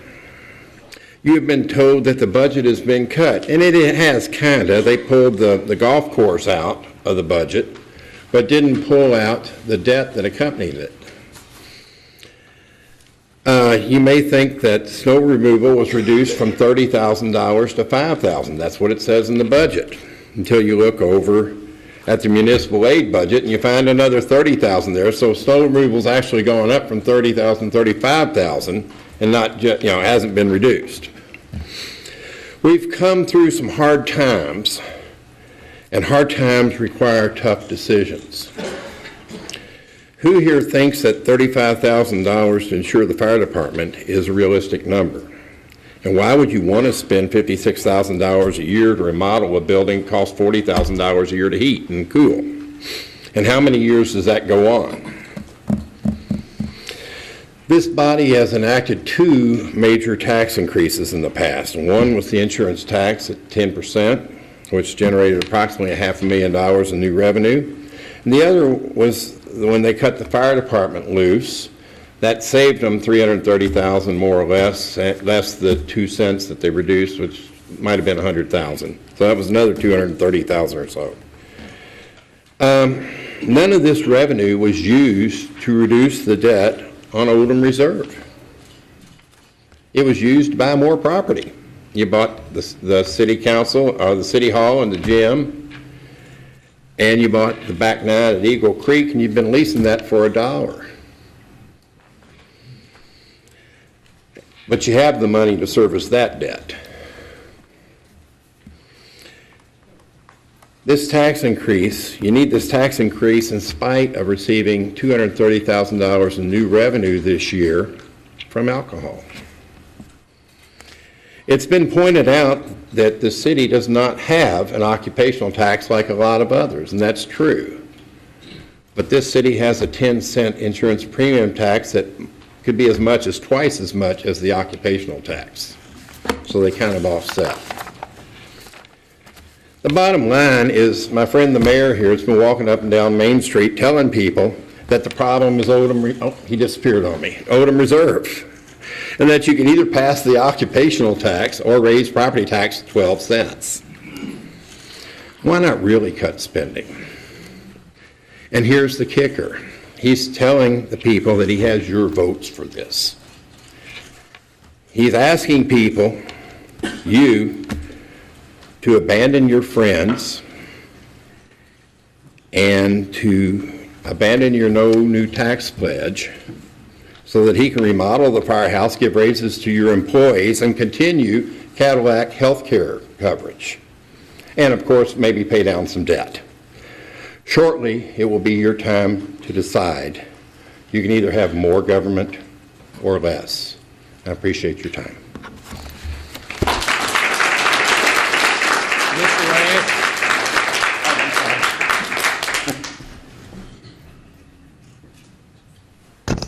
Is there anyone else?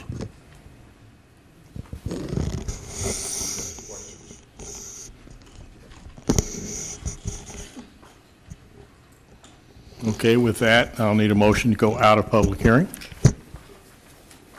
I make a motion, we'll go out of public hearing. Thank you.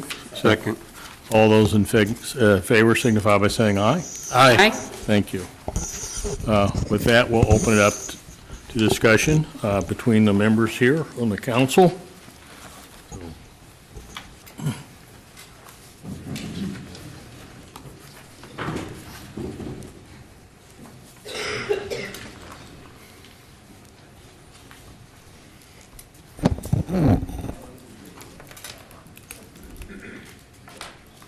Is there no discussion this evening? I'll say something. I didn't know if anybody else was going to say anything, but you. Yeah.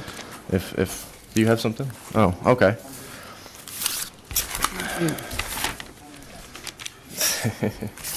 All right, I'll take just a second. I'll try not to go too long, but there's some information I passed along to the mayor and the budget committee today and some of the other council members relative to the options that have been passed along to us. One is to create an occupational tax, one is to raise the property tax, and one is to default. I believe there's a fourth option, and the specific amount, whether it generates a certain dollar figure or more or less, I'm not exactly sure. I think it will at least be this amount or more. But that option is to correct the underestimated revenue projections in our current draft budget, and then also cut some additional spending. I'm not going to go through each page of this. I've got this, if anybody wants it. I've got 3 or 4 pages of documents. But I've calculated as of May 31st, 2013, and we still have another month to go on revenue, about 8 line items that as a total have been underestimated for next year's budget, about $164,214. That number may grow depending on what comes in June, for example. Additionally, there's $104,000 in debt service already projected in our current budget, the current draft budget. I believe also that we need to make some adjustments to the police department budget. I've talked with the chief, and we had an email conversation regarding the fact that they are getting, I think, $160,000 from the alcohol tax budget. And if you add that to the general budget, they're actually over $51,000 and change from last year. So if they stayed the same as last year, there's an additional $51,000 that could be used toward debt service.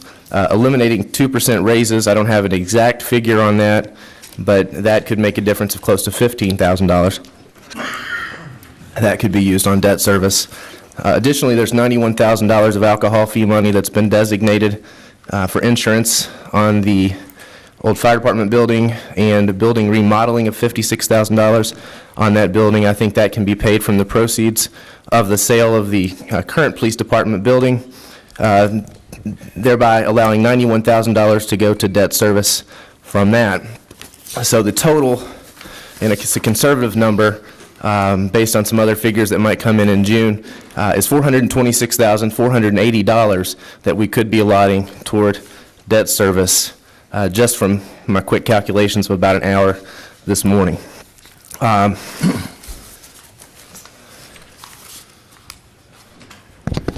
We've been told that this occupational tax, it's okay to have it because other cities have it, many other 212 cities, but 212 other cities don't have the 10-cent insurance tax premium. They also don't have necessarily an ordinance that we're going to be reading in another hour, in which the LaGrange Utility Commission is going to try to raise sewer rates for a third time in the past year and a half. So there's a lot of things we don't have in addition to that occupational tax. One more comment I'll make. One of the speakers today said that we need some belt tightening, and I agree with that. I think as elected leaders, we've been given a virtual belt along with this job. I believe we should use this belt to tighten the purse strings of our city's money. I don't believe we should use that belt to strangle the financial life out of our city's employees and our city's taxpayers.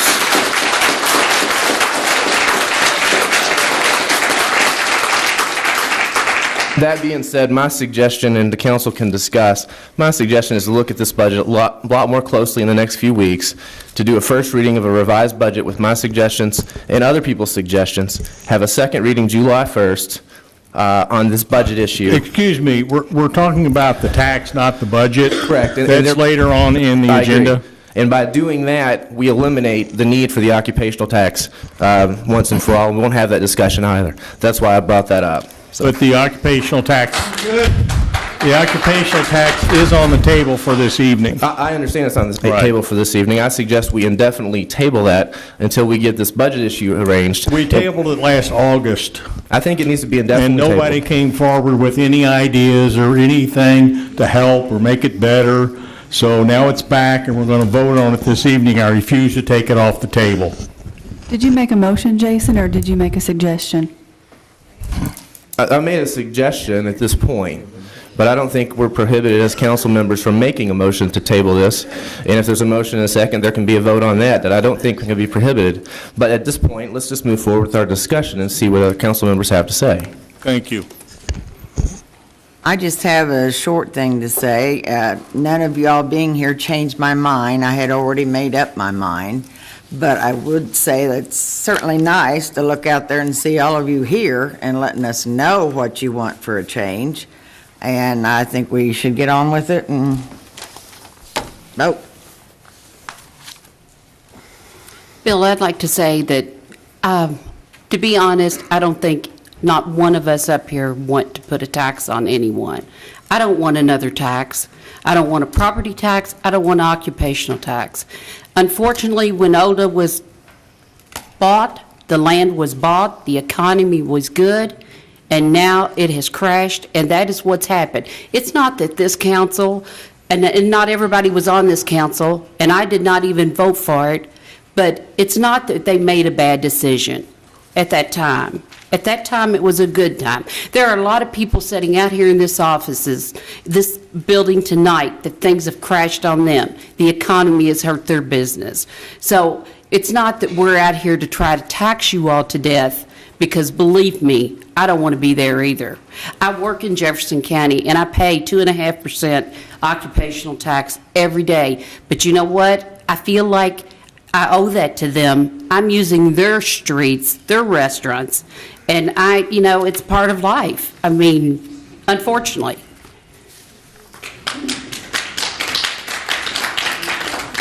Thank you, Debbie. Is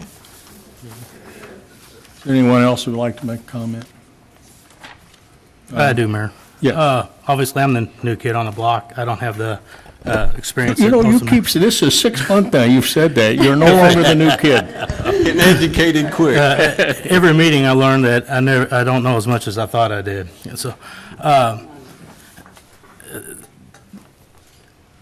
when we first started talking about this, and before last year, I really didn't give ODA or the Odom Reserve much thought. But when I was going door to door and I was talking to people, this is what I wanted. I encouraged people to be part of the process. The way I see it, we work for them. We need their input. I've gotten very few phone calls. I've got maybe 8 phone calls and maybe 15 emails. And there's some people I know that said they sent me emails I did not get, so I apologize for that. But with regards to, I know you really want to vote on this tonight, but with so much outpouring, I think we owe it to them to give it a little bit more thought.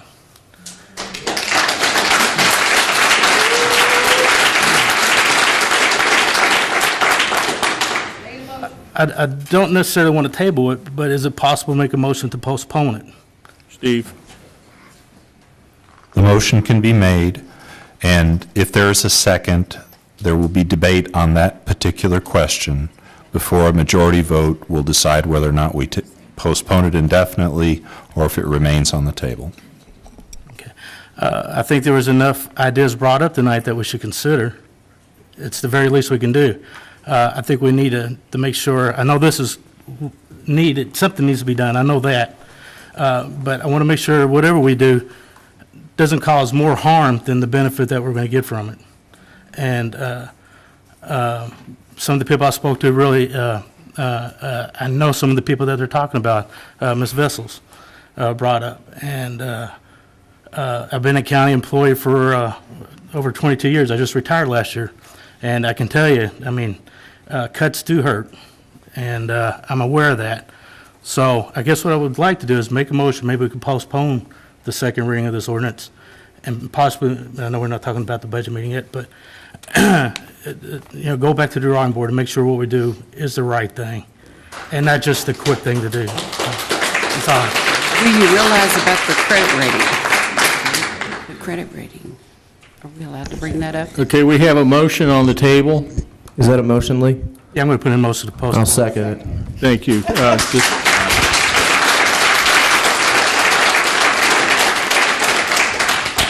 Discussion, please, about the motion that's on the table, the motion and the second. My only thing with it, and the motion is to postpone or to table this for this evening. when do you want to bring it back up, Lee? Because we need a date, because, we've got to take care of this issue. I understand that, and I know we've kind of talked about the Last couple time we postponed it, it was 8 months. Right. So, I'm all for it. I don't have a problem with that. I just win.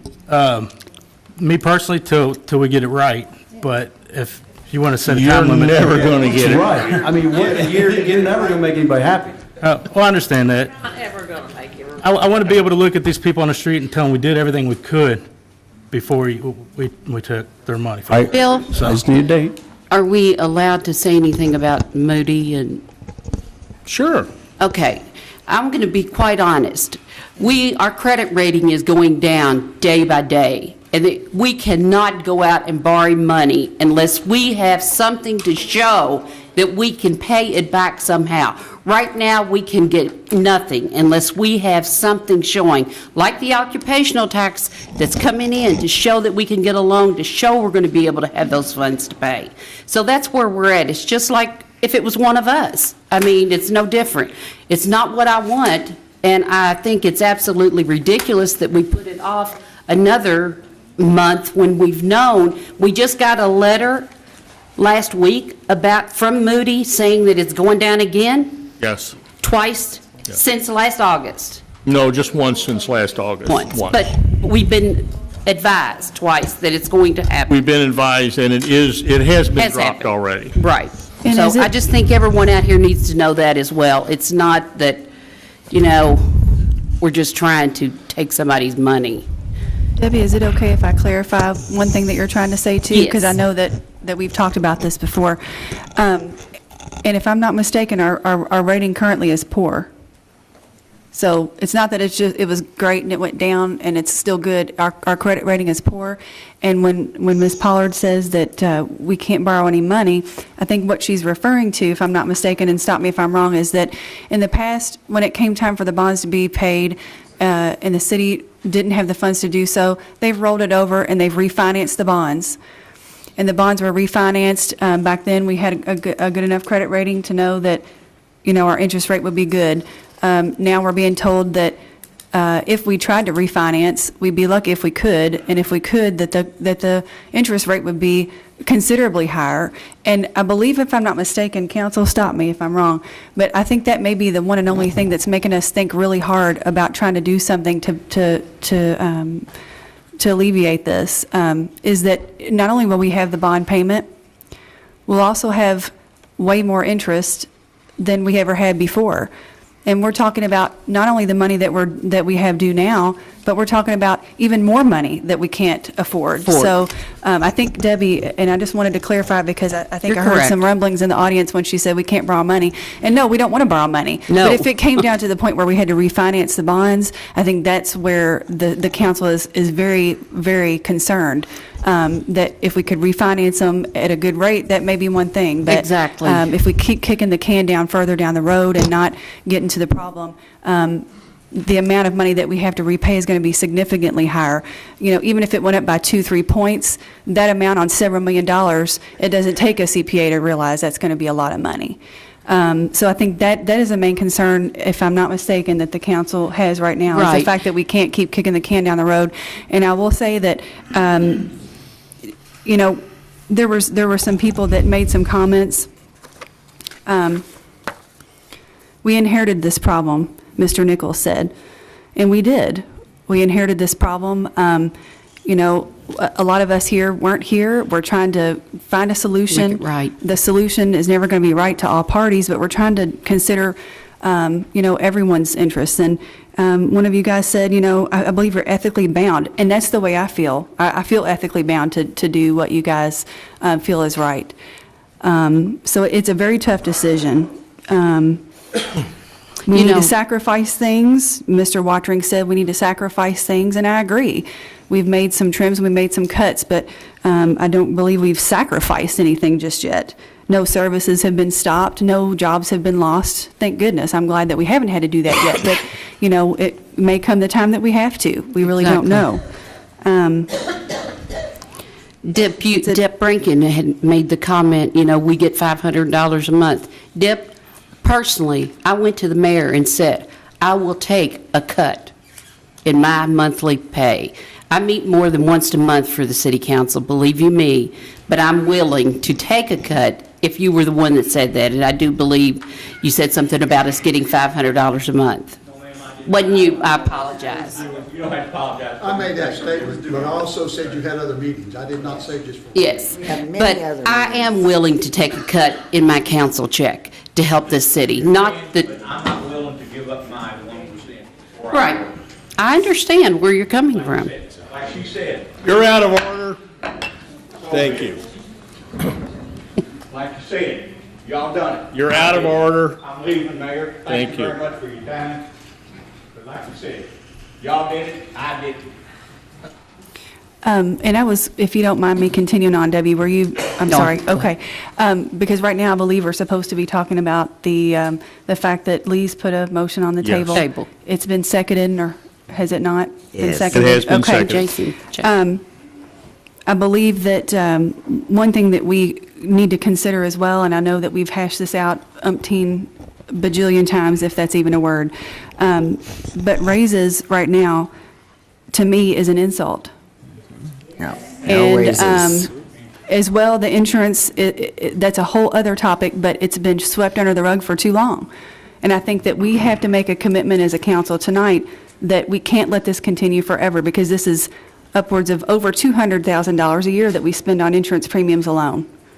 And you guys don't all know that, I think, until you come here. And I know a lot of you guys are aware of it, but I think most of you aren't. So, I think that there's considerable more cutting that we can do. And that's my opinion on Lee's motion and Jean's second.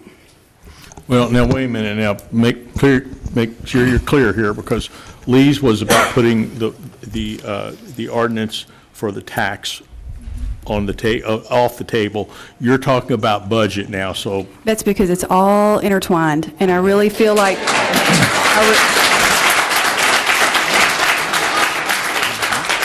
I'm sorry, and I'm not looking to get applause, and I'm not looking to hinder business either, No, Mayor. I realize that. But I really feel like, as Lee said, there may be things that we can do, look at it more closely.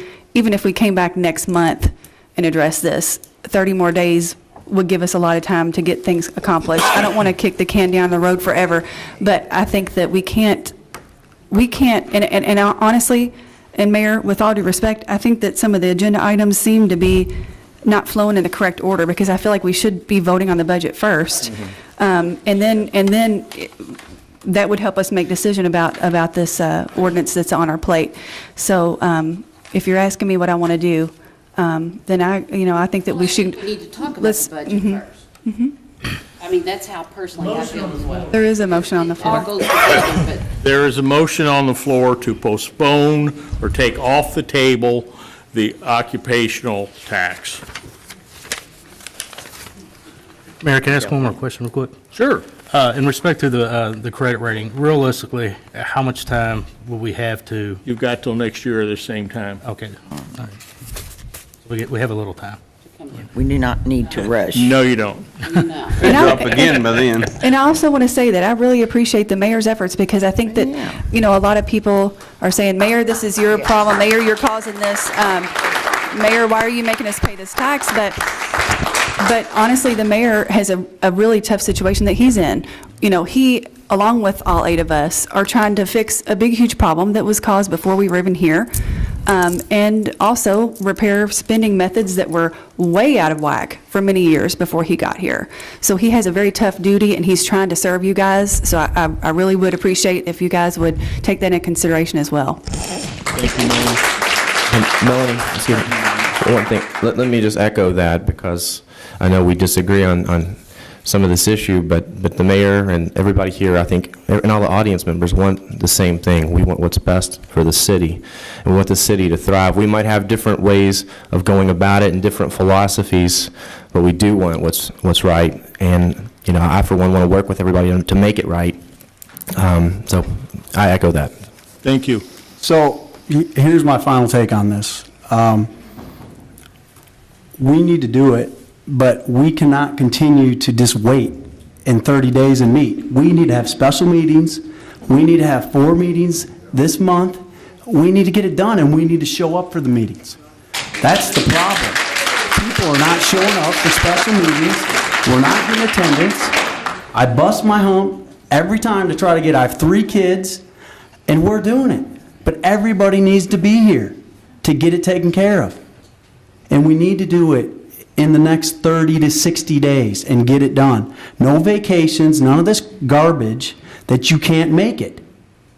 You know, and we need to get it done.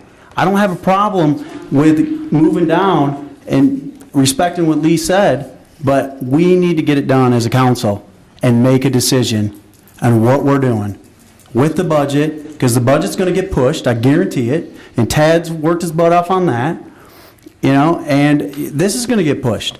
And so we need to come up with a plan and work together as a team, because we don't seem to do that always well, and get it done. That's my take. That's true, but we also need this. We need Thank you. these people out there telling us what they What's on the want. table? So we can go ahead with the budget, because I I- have some things to say about the budget. I don't think your speaker's on. I said, let's get on with what's on the tables, Thank you. because I do have some things. I have a quick statement to make. 2.5 years ago, I ran for mayor, and the crux of my campaign was I was going to do something about this debt, okay? And I've still got 1.5 years left, and I will do something about this debt before I leave office in 1.5 years. I'm not here to make friends. I'm 68 years old. I've got enough friends. I don't need any more. So if you don't like me, I really don't care, okay? I'm doing my job, and I'm doing what I told the voters who voted for me what I would do. Thank you. Amen.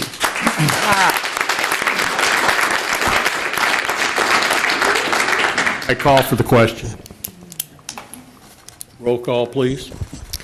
Mr. Humble. Excuse me, before we vote, does everybody understand the particular question that's on the table right now? They're wanting to Why table don't you it. rephrase it for us, everybody, if you will?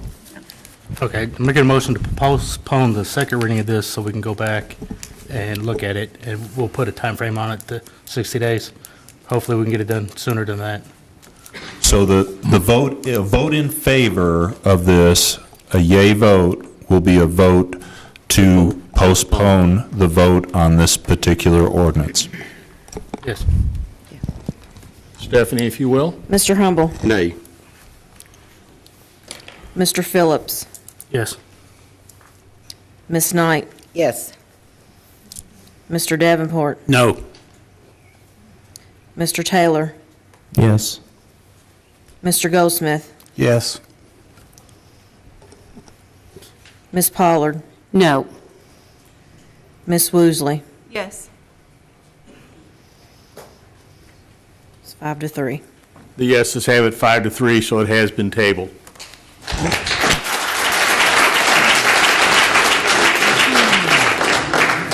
Okay. Thank you all very much. I tell you what, let's Y'all take a- really should wait and listen to what we have to say about the budget, because I really think you need to hear the whole story. I mean, it's great having people here that really care about what's going on in this city. Something else that you need to know is this could come back off the table put back on the table in this meeting, okay? It can be put back on the table at any time we're at a meeting. So this could come right back on the table again, so be aware of that. Yeah. I want to take at least a 5-minute break, so, okay? Thanks, Bill. All right. Thank you. Wow, I wish I still smoked. I wish I still smoked. Oh, my God. Yes, let's take up smoking. I mean, dear God. Yes, thank you. We need to do the right thing. You need a hard copy of my document. You got a hard copy? I want to truly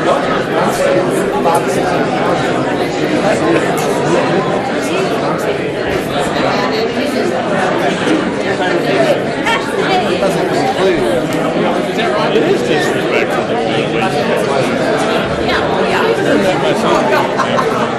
Well, you go right ahead.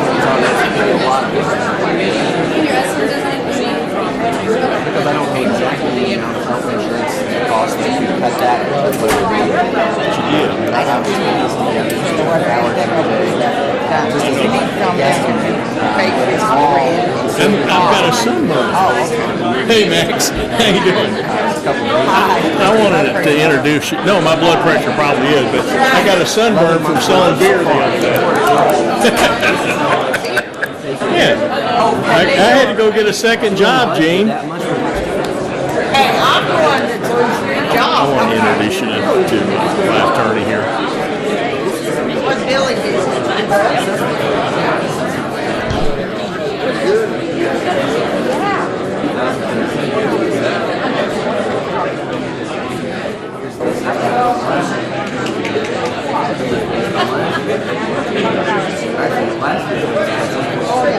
That's how I wanted this job. Who are you looking for? Kathy probably went, oh no, she's over there talking to her husband.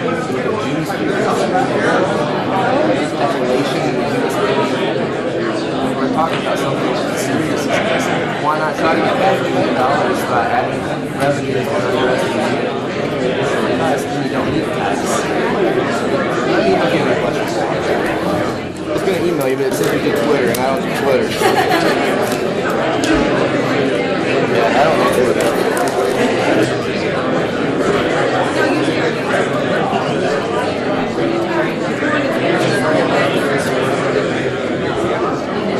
That's not stuff I was referring to. Call me if you have any questions.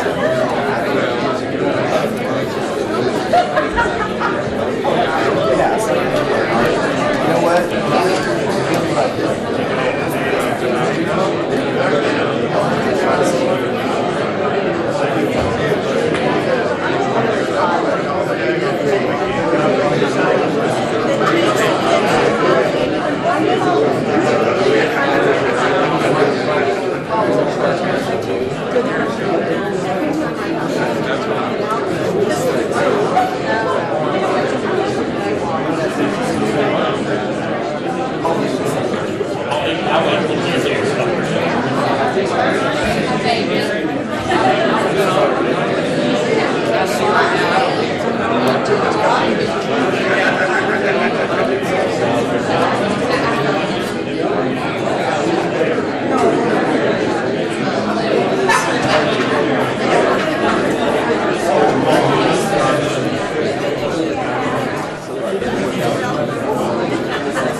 No, that's yours. You can have it. It's just here.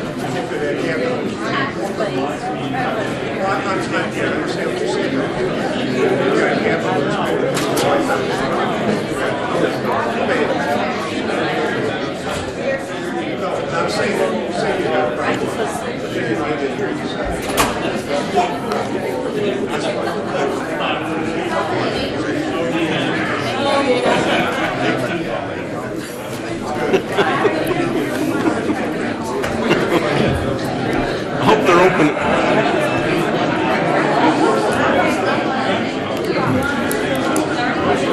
I hope they're open at midnight.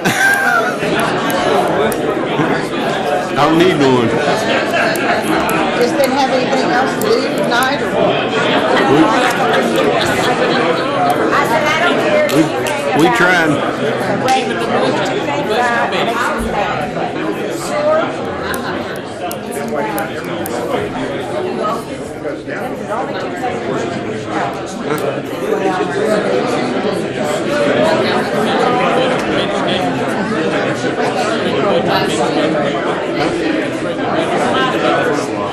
Bring the budget to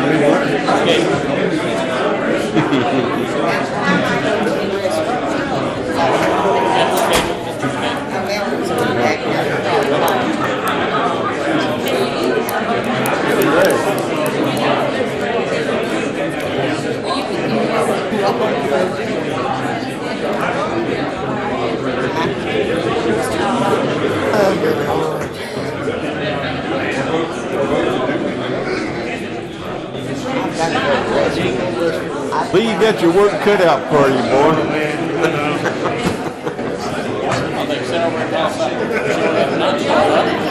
I got the budget committee, nobody met on the budget committee for me and Pam. Jason made one meeting, he wanted to be on the budget committee. Oh, so what are you thinking, Mom? I think Melody made 3 times. So how you gonna get everybody to show up? And then Jason gives us a list of crap today that wants to change the whole dang on thing. In February when we started meeting, because he wasn't there. I made everything. Working through it. Let's all have to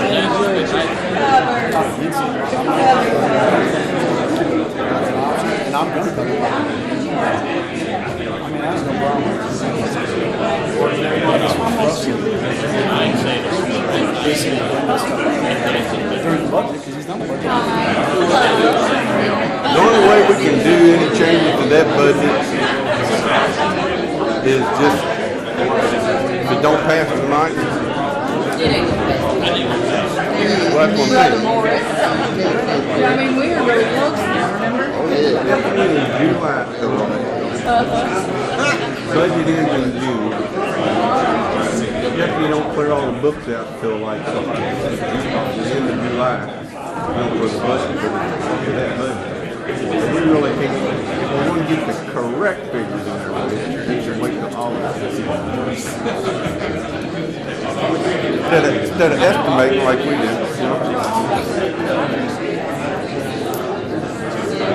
Has been for the last 4 years an estimate.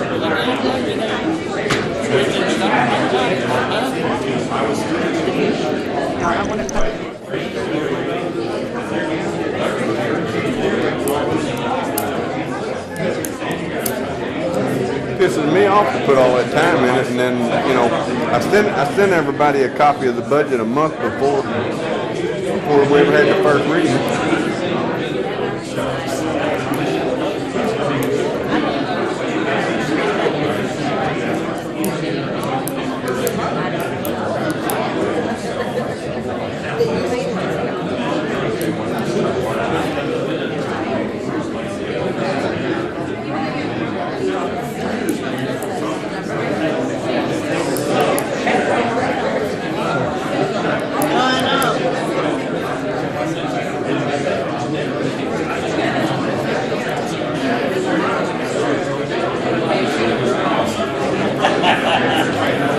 Drink one for me, will you?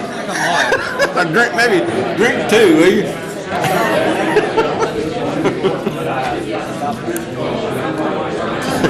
I remember when I was a policeman, I did a few nights like that.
necessary to the LaGrange police officer.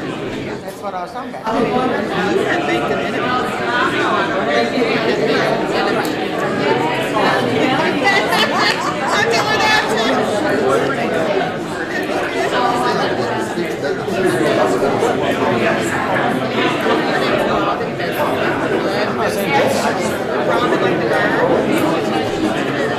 I enjoyed your talk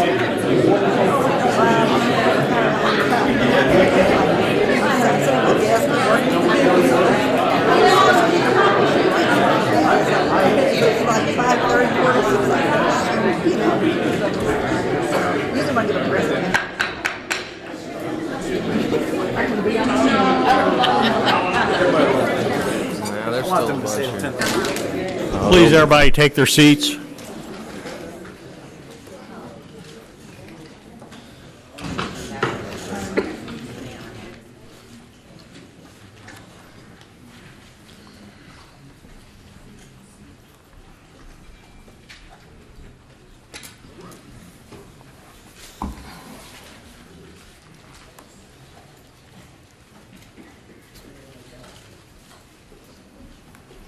Okay, thank you. The next thing on our agenda is item number 10, second reading and the public hearing of ordinance 4-2013, an ordinance adopting the annual budget for fiscal year July 1st, 2013 through June 30th, 2014. Steve, if you will, please. Thank you. Commonwealth of Kentucky, City of LaGrange, ordinance number 4-2013. An ordinance adopting the City of LaGrange, Kentucky annual budget for the fiscal year July 1, 2013 through June 30, 2014 by estimating funds for operation of city government. Whereas an annual budget proposal and message has been prepared and delivered to the City Council of LaGrange, Kentucky, and whereas the City Council has reviewed such budget proposal and accepted same as presented, now therefore be it ordained by the City of LaGrange, Kentucky as follows. Section 1. The annual budget for the fiscal year beginning July 1, 2013 and ending June 30, 2014 is hereby adopted as follows. Revenues, ad valorem, $1,140,000. Motor vehicle, $107,300. Delinquent property tax, $50,000. Franchise tax, $220,200. Omitted tangibles, $8,000. Business licenses, $275,000. Garbage commission, $355,000. 10% insurance tax premiums, $1,300,000. Miscellaneous income, $34,000. Penalties, $14,000. Interest income, $2,000. Utility tax, $60,000. Mine and mineral, $3,000. Received clef, $39,000. Clef portion, retirement, $12,000. House Bill 413, $21,000. Discounts, a credit of $20,000. Rent income, Main Street houses, $4,500. Encroachment fees, $3,200. Bank shares, $50,400. Community center, $1,000. Federal overtime, $6,000. Fire department lease, $12,200.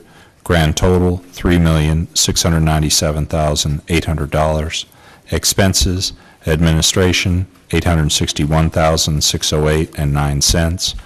Public properties, $56,702.91.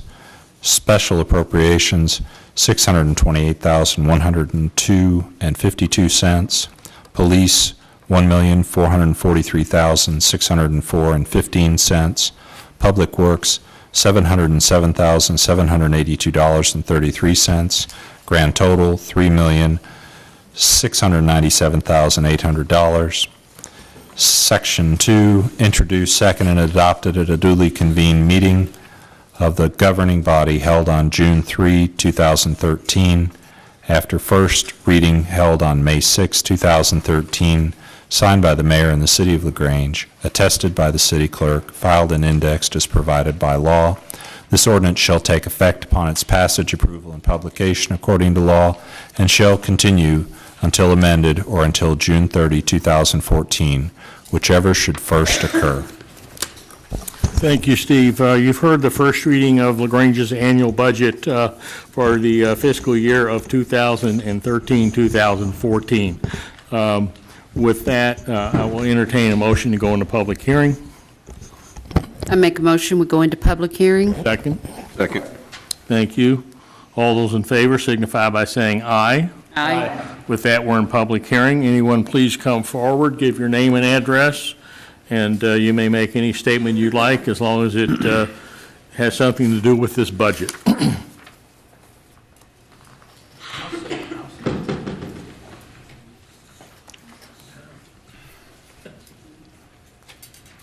I'll just say this, do I need to state my name again where I live? Yes, please. 108 North Fifth Street, LaGrange, Kentucky.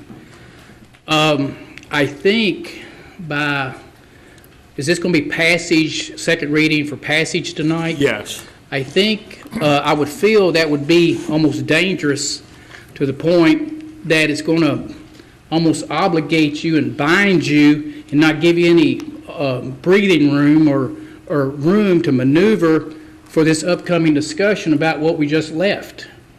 You're just going to box yourself in that you're not going to have much of a choice, because in order to deal with this looming question, this budget that you're possibly going to try to either approve or deny tonight is sort of based on the next question of what is the amount of money we're going to need to raise in order to meet this obligation of the bonds for the next year or so, or 2 years. So for money to be found, and also a decision on how you're going to spread that needed new revenue projection across the board, these things have to be dealt together, not separately, or else we might as well go home after you budget this and put that next thing back on the table and say, we got to do it now. Thank you, John.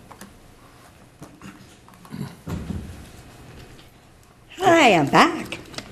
Marilyn Pullum, 3501 Laurie Court, Crestwood, Kentucky. I just want to concur with what John said. He's absolutely right. If you're talking about coming up with money and actually being serious about making budget cuts, then you need to look at the budget. And not just be in such a hurry to pass something because you don't want to mess with it anymore. I don't want you to take as long as Washington does, months and months and months without a budget. But you really need to look at this and really use your common sense and not just rush things, because you're affecting a lot of lives, including your own, hopefully. And I wish you would really revisit the budget and see what you can cut. And that's what we're here tonight for anyway, is how can we make this work? Thank you. Thank you. Anyone else?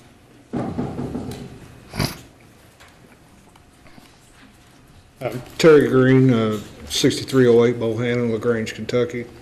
And what I heard a while ago in previous debate was not a lot of confidence in exactly what the revenues are, what the expenditures are going to be. So how can you vote on the budget right now? I'd say that, my opinion, that it's a little premature and that it probably needs to be laid back until everybody's sure what exactly you got. Thank you. Thank you.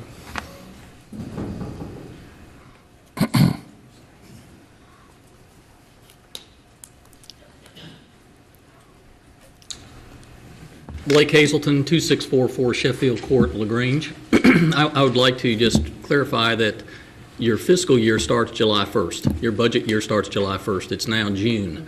So unless you're looking at calling a special meeting to consider the budget, or you're looking at amending it, then you need to do something before July 1st, or you don't have the authority to spend any money. Right. Thank you. Anyone else?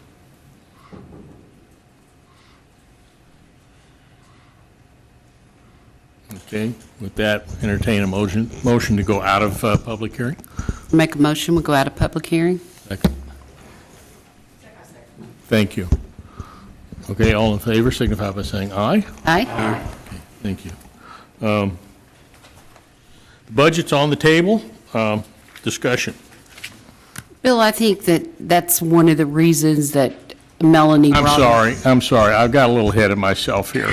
I need a motion to either approve or Before we deny. have discussion. To approve the Or budget? before we go into public, When you had discussion. yeah, after that motion, Okay. yeah. Then I'll make a motion that we do not approve the budget tonight. Thank you. Okay, now it's time for Okay. discussion. And my reasons are, and I have given this to the Budget Committee, I'm not on the Budget Committee, however, I do have concerns about the city, trying to find ways to make money. One of my suggestions was to sell the white elephant that City Hall is in, and Bill said to me, you know, we'll probably never sell it, we'll lose money. Well, my thought is, put it up for sale and take a loss, get out of it. Take where they're wanting to move the police department to the old firehouse, which I think is a great place. I didn't vote for it, but I think it's a great idea.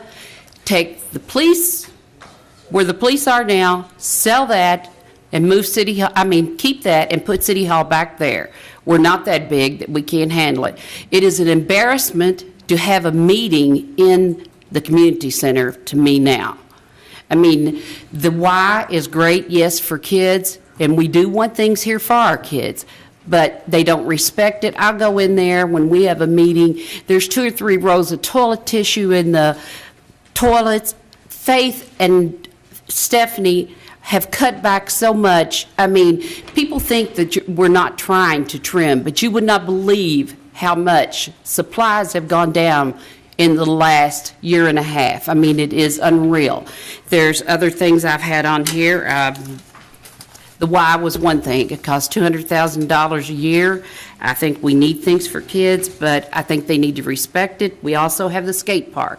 I have to honestly say the skate park has been much better under Bill Lamline as mayor. There's not been as much drugs and craziness going on, I see. City paid insurance. I tried to get them to have a special meeting, and Tom didn't think that was necessary at this point, but I do think that we do not need to hire any more employees and pay, especially family coverage. I mean, it's just unheard of today.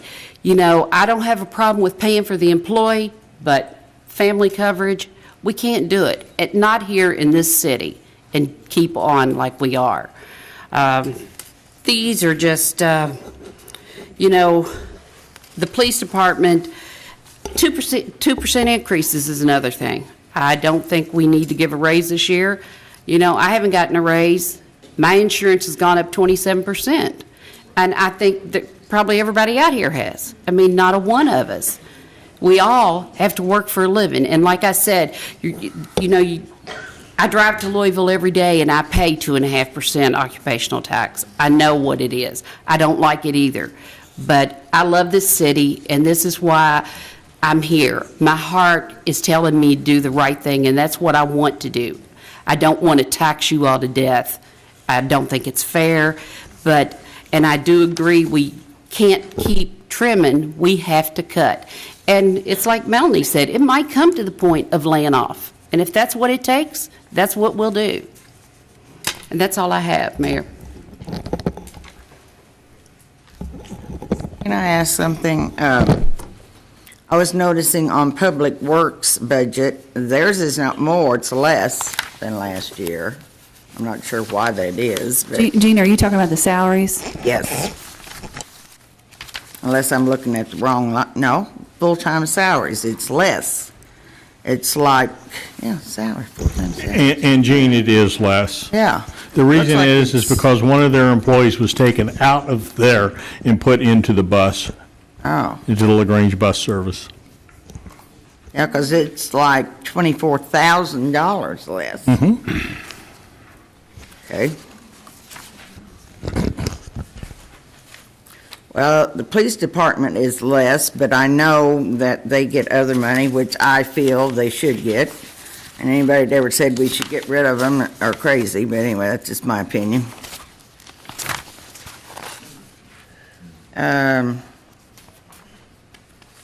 Public properties. What do you think is public properties? Public properties is all the maintenance that is done, toilet cleaning, mopping, Oh. picking up garbage, keeping things clean, and that's public properties. Okay, I couldn't figure out. Yeah. Oh. Be cleaning cleaning the skate park, the restrooms in the parks and all that stuff. Okay. Well.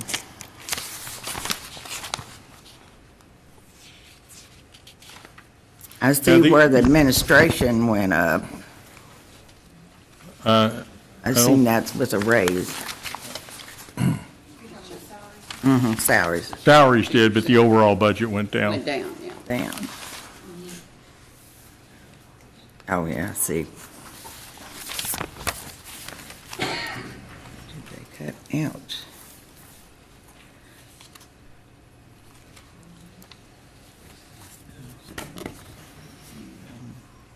And you guys, if I might, Gene, were you finished? I'm sorry. Yeah, I am. I know that a merger is not on the table and for a vote or anything like that tonight, but it keeps getting brought up over and over again about Did you- merging with the county and all this kind of stuff. You guys, I would rather cut our budget way more than we have and even lose, a few positions. I'd rather do that than give up our entire police department. Right. Or give Agree. up, our entire public works or whatever, whatever the case may be. And I believe in trying to do things efficiently as possible, but I don't want to see us go backwards in that respect. I think that our police department does a fine job, and I'd rather have them still there, but on a tighter budget than to have them gone completely. And I just wanted to kind of make that known because I know that discussion keeps getting brought up in the numerous phone calls and emails that we keep having, and even tonight here from the audience members. It's something for us to think about too there. If my math is right on that, they wanted 800,000 to give us 2 officers. So if my math is right, it cost us about $108,000 a year for 1 officer. So, we could have almost 8 officers for the same amount of money the county wants us to give us 2 officers for. Well, and hey, Mr. Watering was correct, I believe, when you stood up and you said, if it came down to it, we wouldn't have to pay anybody. Right. We could say we don't have a department anymore. Somebody has to police us. When someone calls 911, someone has got to show up. I don't know who that would be, but it would be up to someone to find the police coverage if our department just went under. But I just wanted to kind of throw that out there because that $800,000 figure keeps coming up. I've had a $500,000 figure thrown at me too in a few different phone calls. I don't know where the source is. I don't really care at this point because in my opinion right now, I don't think that we should, toast the police department. I think that we should just relook at, at the budget like some of the other council members were saying and see what we can do to at least make some more headway. We have, and Debbie said we have trimmed. We haven't cut, and we definitely haven't slashed, and that might need to happen before we, make more important decisions. And I misspoke earlier, and half of you are gone. The amount that we spend on our health insurance proposed for this budget isn't just over $200,000, what I said earlier. It's $304,900 proposed in this budget. That's for the health insurance. So I just wanted to clarify that too, because it's a big deal and it keeps getting swept under the rug, and it's going to have to come up at some point. Melanie, again. you're absolutely right on that. Well, last year when I did the budget, I asked the ordinance committee to look at insurance. And you came back with a Band-Aid on that. So y'all didn't want to cut anything last year. I asked you all last year to visit that. We wanted to cut more than what we did. We were paying 95%. We went down to only 90, and it was kicking and screaming and dragging and gnashing of teeth. I asked you all to do away, they've done hard new employees. I asked you to eliminate any new employees' insurance, except, just the employees, not the family. And, nothing happened to it. So y'all just wanted to cut everybody down on a percentage, but, so now. You know what? These are conversations that could be had in committee and probably should be had in committee. But I think we have a motion on the table to table this.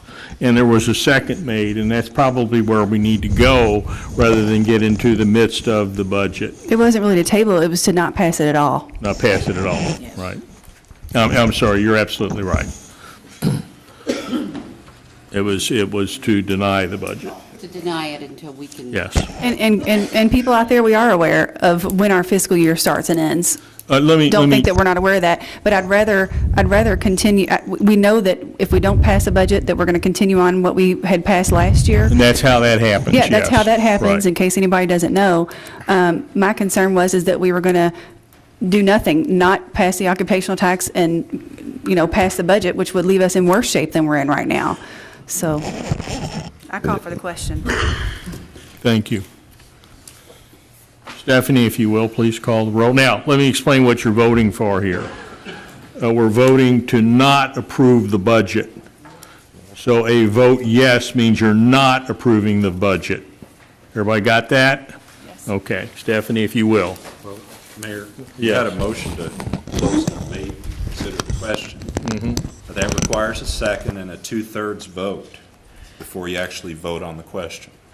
So you need to ask them if there is a second to move the question, and then there has to be a two-thirds vote. I thought Jean seconded. I didn't hear a second, that's why I'm Yeah, asking. No, it was second. It was. Now, we vote on that, but, hold it. Okay. We had a second on whether or not to approve this. I just heard the call for the question. The call for the question requires a second. I didn't hear that second. Then we have to vote, two-thirds have to decide whether or not we're done debating, essentially.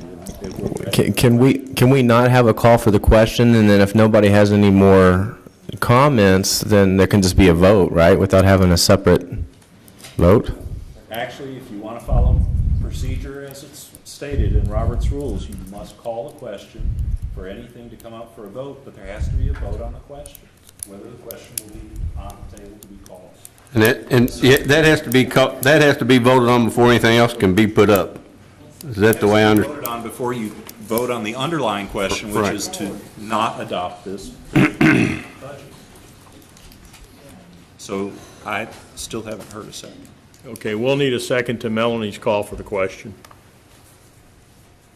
I'll second it. Thank you, Jean. Now you can take a vote. It has to be two-thirds. Before you Before we can vote, on that. right, whether or we not need you're to, gonna vote. right, we need to vote now to find out if we're going to accept the call for the question. Correct. Okay, so we will need two-thirds in order to do that. Call the roll, Stephanie. Wait a minute. I think we need some clarification on that. So what we're voting on, we're voting on whether to call for the question on the budget, right? Yes. Actually, what you're voting on is Melanie's motion to call the question. Right. Vote on that first. If it passes, then you will vote on the question that Debbie presented, which was to not accept the budget ordinance as read. But see, I was under the impression under Robert's rule that Debbie's already put a motion on the floor, and it has to be voted on first before we ever get to Melanie's. Unless she gives, unless Debbie gives Melanie the permission to add that. Actually, Tad, what's happening now is that the question has been called, but when you call the question, you're just trying to determine whether debate is over. And that has to be answered first before we get to Debbie's question. Debbie's question is still on the table, and that's the way they work. There's precedence, though, and the precedence for the question is under Section 16, which is a higher precedent than to call on the motion. You know, just to bring the motion, as Debbie had, comes out of Section 10. Section 16 prevails over that. We've got to have a call for the question first. I didn't mean to complicate things, so if you guys want to have further discussion, vote no to my call to the question. We can discuss, and then we'll vote on Debbie's motion. I just want to vote. And as much as we're having trouble with this, I want to make sure you're doing it correctly, because there could be a challenge to this at some time, and I need you to do it procedurally correct. Got it. Are we going to do this each time? Because this is the first time I've ever remembered us doing that. That's why we're asking all these questions. Jason, I hope that we do it right every single time. Okay. And I'm trying to make sure that we do. So, last clarification. If I vote yes, I cannot, and we pass it two-thirds, we can't ask any more questions about the budget.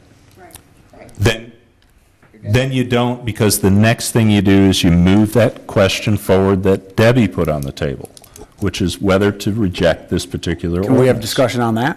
That's what you're in right now, and you're calling, when you call the question, that's the end of that discussion. So if you want to talk about it some more, you have to vote against her call to the question. Or Melanie needs to withdraw her, She did. She said she would. Somebody said you would. right? I said if you want to talk about it more, just vote no to, all I want to do is vote. She didn't say she withdrew it. She said vote no if you still want to talk Okay. more. Stephanie, please call the roll. Are we sure? Yes, we are. Mr. Humble, No. Mr. Phillips, Yes. Ms. Knight. No. Mr. Davenport, No. Mr. Taylor, Yes. Mr. Goldsmith, No. Ms. Pollard, Yes. Ms. Woosley.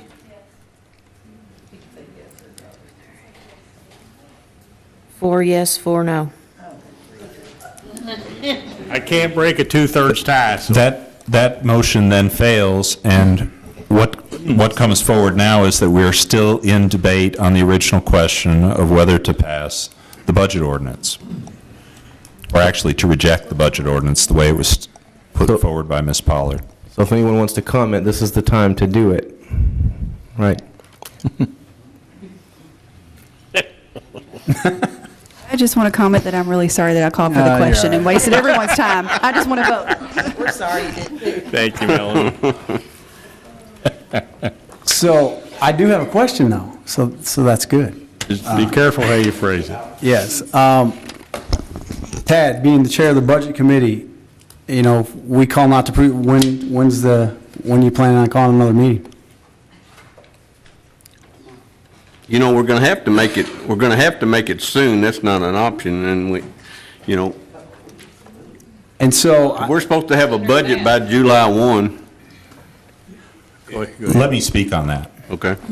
If at this meeting you do not pass a budget, the city will not have a budget until perhaps the evening of July 1 when you have your next city meeting.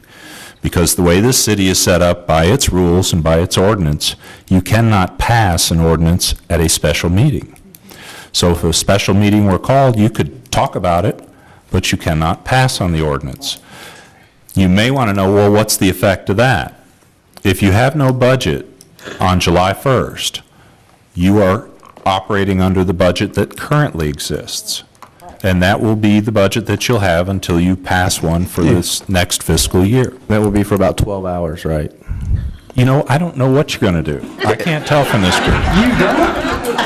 That was a good answer. Good answer. So Steve, what you're telling me, we would be under a 3.8 budget instead of a 3.6 budget? Yes, our budget would actually be larger than the one we're getting ready to vote for. Right. Yeah. We're making headway. another. There goes, so there goes all the cuts that the budget meeting met and made, or some of us met and made. Steve, I have another question. I have another question, too, after you. And if we have a budget meeting and we change anything, we have to go back for the first reading, correct? The bottom line changes. Correct. If it's a substantial change, and that is subject to some interpretation, then you're going to have a new first reading. Can you do a first Which the first reading would be next month. At a special meeting. And then the second reading would be the month after. No. Jason points out correctly, you can have a first reading at a special meeting. That was Tom. That was But me. a second meeting. That was me, by the way. Well, I can't hear myself right now. If you have a proposed new budget ordinance, you can have a first reading at a special meeting because you're not voting on it. Right. But in order to vote and enact and ordain the ordinance, you would have to do that at a regular monthly meeting. So we could have it by next month, by July No. 1st. You could do it by We would July vote 1st. on it July 1st. You could, if you did it under a special meeting. So my next question, Tad, I mean, things were discussed about eliminating the raise, doing some other things. I mean, I mean, I'm not on the budget committee, it's just the four. Is that going to be proposed for the special meeting if we do that? I mean. If we gotta, I'd like to have all four of the, Right, I understand. I'd like to, Have all four of the committee there. I'd like to have all four of the committee there because, we sit there and voted on everything in this budget, and now a day before, we're gonna do a second reading, everybody's changing it.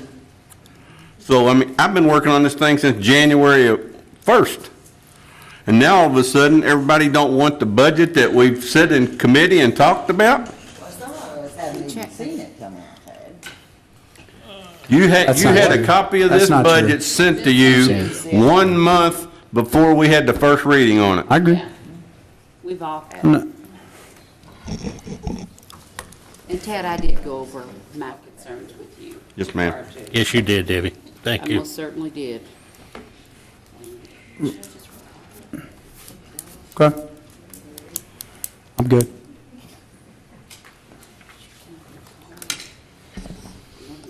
But, let's just see how the vote goes and we'll go from there. Huh? Call for the question. Yeah, please, is there a second? There is a second. I will second that.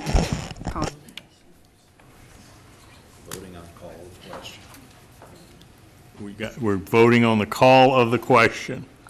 Okay, a yes vote will take us back to Debbie's first motion to basically reject this budget. It's not a basic, we reject this budget. Okay. Stephanie, please call the roll. Mr. Humble, No. Mr. Phillips, Yes. Ms. Knight, Yes. Mr. Davenport, No. Mr. Taylor, Yes. Mr. Goldsmith, Yes. Ms. Pollard, Yes. Ms. Woosley. That's 6-2. We got 2/3. How's your math skills? 6-2. It's 6-2, we've got the 2/3 vote. Okay. Debbie's motion is now on the table. And who seconded that motion? Jean, thank you very much. If there is no more. Yeah. Okay, so call the roll, please. Stephanie? Mr. Humble, No. Mr. Phillips, Yes. Ms. Knight, Yes. Mr. Davenport, No. Mr. Taylor, Yes. Mr. Goldsmith, Yes. Ms. Pollard, Yes. Ms. Woosley. Yes. 6-2. The vote was 6-2, so the budget is rejected. That brings us to the next thing on our agenda, which is the second reading and public hearing of ordinance 5-2013, an ordinance adopting municipal road aid for fiscal year July 1, 2013 through June 30th, 2014. Steve, if you will. Commonwealth of Kentucky, City of LaGrange, ordinance number 5, 2013. An ordinance adopting the City of LaGrange, Kentucky Municipal Road Aid Fund for the fiscal year July 1, 2013 through June 30, 2014. Whereas an annual budget for the Municipal Road Aid Fund proposal and message has been prepared and delivered to the City Council of LaGrange, Kentucky, and whereas the City Council has reviewed such budget proposal and accepted same as presented, now therefore be it ordained by the City of LaGrange, Kentucky as follows. Section 1, the annual budget for the Municipal Road Aid Fund for the fiscal year beginning July 1, 2013 and ending June 30, 2014 is hereby adopted as follows. Revenues, aid money, $120,000. Surplus, $102,000. total $222,000. Expenses, street paving, $55,000. Speed humps, $12,000. Street repair, $4,000. Utilities cut repair, $10,000. Sidewalks, $10,000. Sidewalk repair, $5,000. Snow removal, $30,000. New equipment for street maintenance, $96,000. Total, $222,000. Section 2, introduced, seconded, and adopted at a duly convened meeting of the governing body held on June 3, 2013, signed by the mayor of the city of LaGrange, attested by the city clerk, filed and indexed as provided by law. Okay, you've just listened to an ordinance adopting the City of LaGrange, Kentucky municipal road aid for July 1st, 2013 to June 30th, 2014. I make a motion, we go into public hearing. Thank you. Second. Okay, please, anybody like to come forward and speak to this budget, municipal road aid budget, please do so.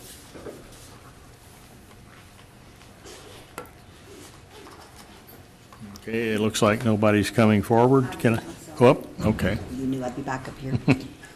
Marilyn Pullum, 3501 Lori Court, Crestwood, Kentucky. I just have a question on this. You said you had a surplus of $100,000, is that correct? Yes. Okay. And the budget is based on before the surplus, correct? It's based on the surplus revenue and the aid money that we will receive this year. Okay, so you're going to be using This money can only be spent on municipal right-of-ways, pavement, snow removal, those types of things. Okay. It's not money that the people who live here in LaGrange pay for through their taxes. Right. Only if you buy gasoline, it goes to the federal to the state to the cities. Okay, that's just all the question I had. Right. That's all. Does that explain it? Okay. Thank you. I make a motion, we go out of public hearing. Thank you. Thank you. Anybody have questions?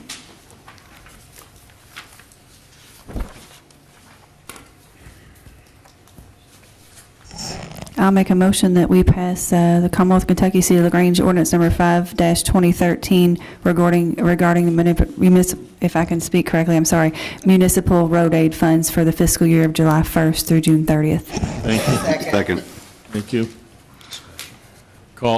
Who did second that? Me. Yeah, discussion, please. Mayor, just quickly, I think this might be the one budget of the other ones, of the four, that kind of stands on its own and probably could be approved without the other ones being approved tonight. I don't think there's going to be too many changes, if any, to that one. With regard to the other ones that we'll be considering, I do anticipate some potential changes, so that's my thoughts on that. Thank you. Anyone else? There is a motion on the table to approve. I think I seconded it, didn't I? Yes. Stephanie, if you'll call the roll, please. That's right, you want to do that, don't you? So we need somebody to call for the question. Call for the question. Second. You can't do it in a second yourself. Now, we need 2/3 vote to make that stick. Okay. Stephanie, call the roll for the 2/3 vote. Mr. On Humble? the question. Yes. Mr. Phillips? Yes. Ms. Knight? Yes. Mr. Davenport? Yes. Mr. Taylor? Yes. Mr. Goldsmith? Yes. Ms. Pollard? Yes. Ms. Woosley? Thank you. It was unanimous. Okay, we do have a motion on the table now to approve this budget and seconded. Stephanie, if you'll call the roll. Mr. Humble? Yes. Mr. Phillips? Yes. Ms. Knight? Yes. Mr. Davenport? Yes. Mr. Taylor? Yes. Mr. Goldsmith? Yes. Ms. Pollard? Yes. Ms. Woosley? Yes. 8-0. Thank you. The motion has, to approve the ordinance has passed. Second thing on our, Number 13 is hearing on ordinance 6-2013, an ordinance adopting annual city bus budget for fiscal year July 1st, 2013 through June 30th, 2014. Thank you. Commonwealth of Kentucky, City of LaGrange, ordinance number 6, 2013, an ordinance adopting the City of LaGrange, Kentucky annual city bus budget for the fiscal year July 1, 2013 through June 30, 2014, whereas an annual city bus budget has been prepared and delivered to the City Council of LaGrange, Kentucky, and whereas the City Council has reviewed such budget and accepted same as presented, now therefore be it ordained by the City of LaGrange, Kentucky as follows. Section 1, the annual city bus budget for the fiscal year beginning July 1, 2013 and ending June 30, 2014 is hereby adopted as follows. Expenses, operating salaries, $68,580. FICA, $4,250. Workers' compensation, $700. Vehicle insurance, $5,800. Maintenance vehicles, $4,500. Radio, $1,000. Fuel, $19,000. Tires, $3,500. Other parts, $300. Fees, $100. Postage and telephone, $1,000.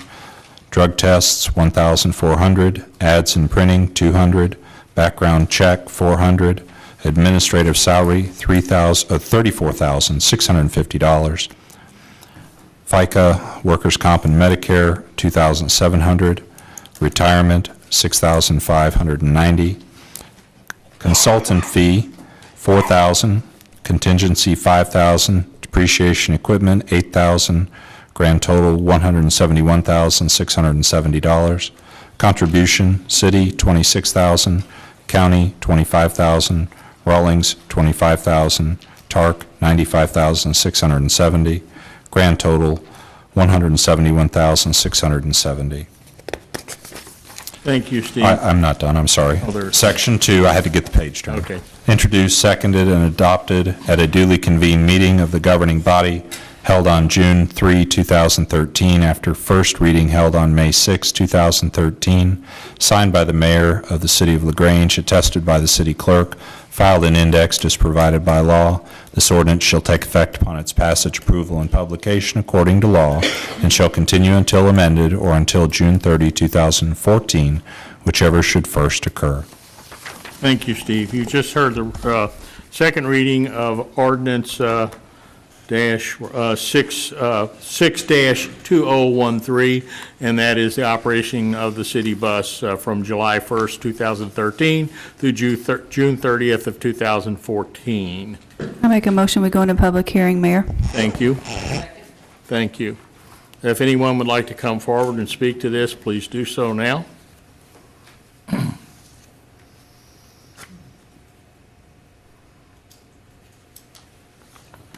Looks like nobody's coming forward. Make a motion to go out of public hearing. Thank you. Thank you.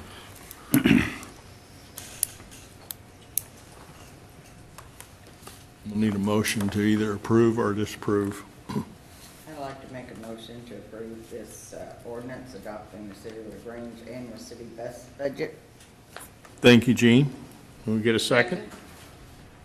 Debbie, was that you? Yes, sir. Thank you. We'll go into discussion. Mayor, I just think, that we ought to tell people sitting in this audience that the city don't pay all of this. I'm sorry, Ted's asking you a question. Please. Ted's asking you a question. I'm sorry, go ahead. I was having another conversation down. Sounded good down there anyway. It did. Go ahead. I just think you need to explain to the people sitting out here in the audience that all of that money don't come out of the city budget. No, only $26,000 comes out of our budget. 25 comes from the county.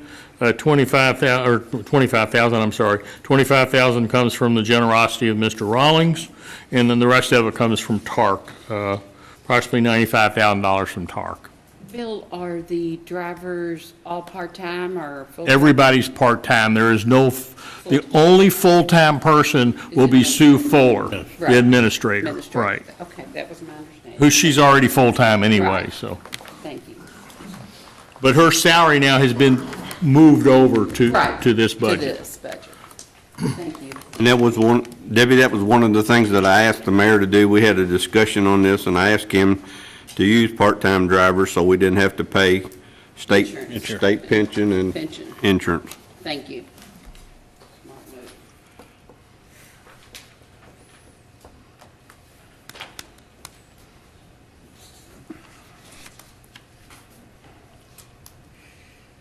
Any other questions?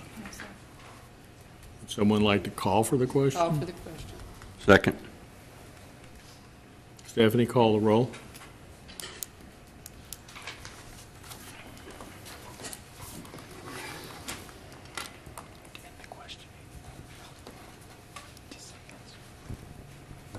Mr. Humble, Yes.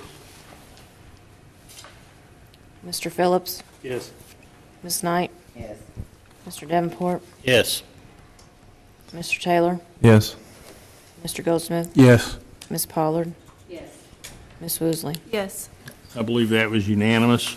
We have a motion on the table from Jean Knight, and it was seconded by Debbie Pollard to approve this budget.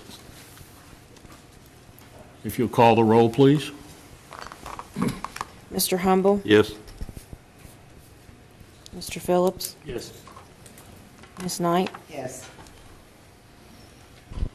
Mr. Davenport, Yes. Mr. Taylor, Yes. Mr. Goldsmith, Yes. Ms. Pollard, Yes. Ms. Woosley. Yes. Okay, thank you.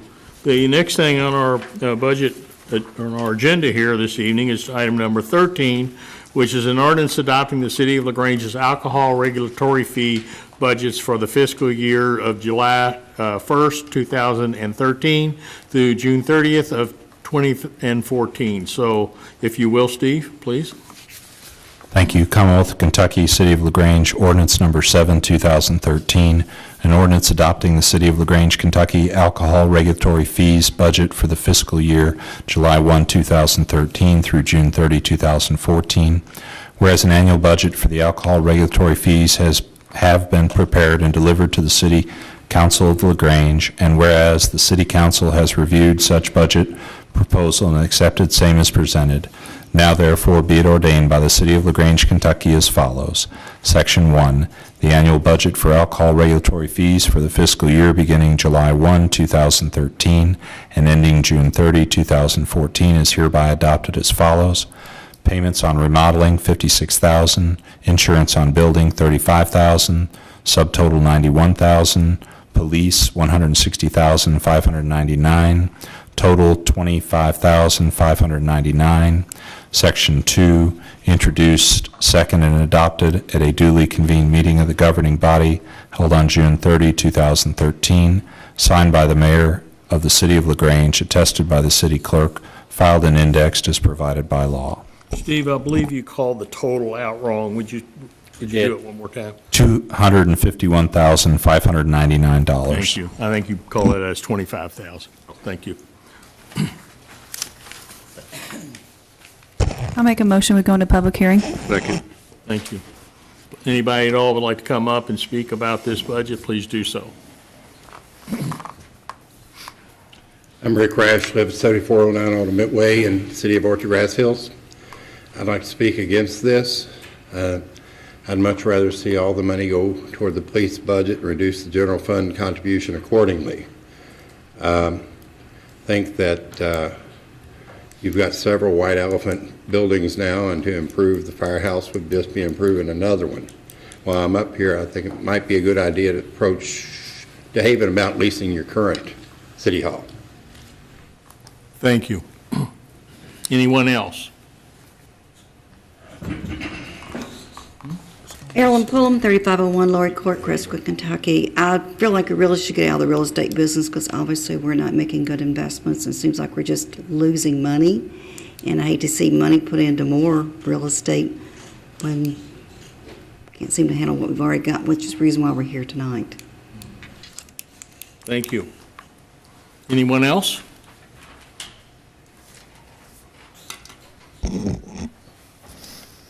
Okay.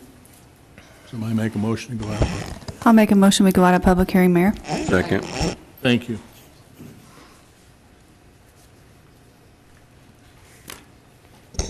We'll need a motion. Call for the question. There's no motion on the table. There's no motion. on Yeah, the I'll make a table. motion to reject ordinance number 7, 2013. As I believe there's issues in that need to be addressed with the general budget over the coming month.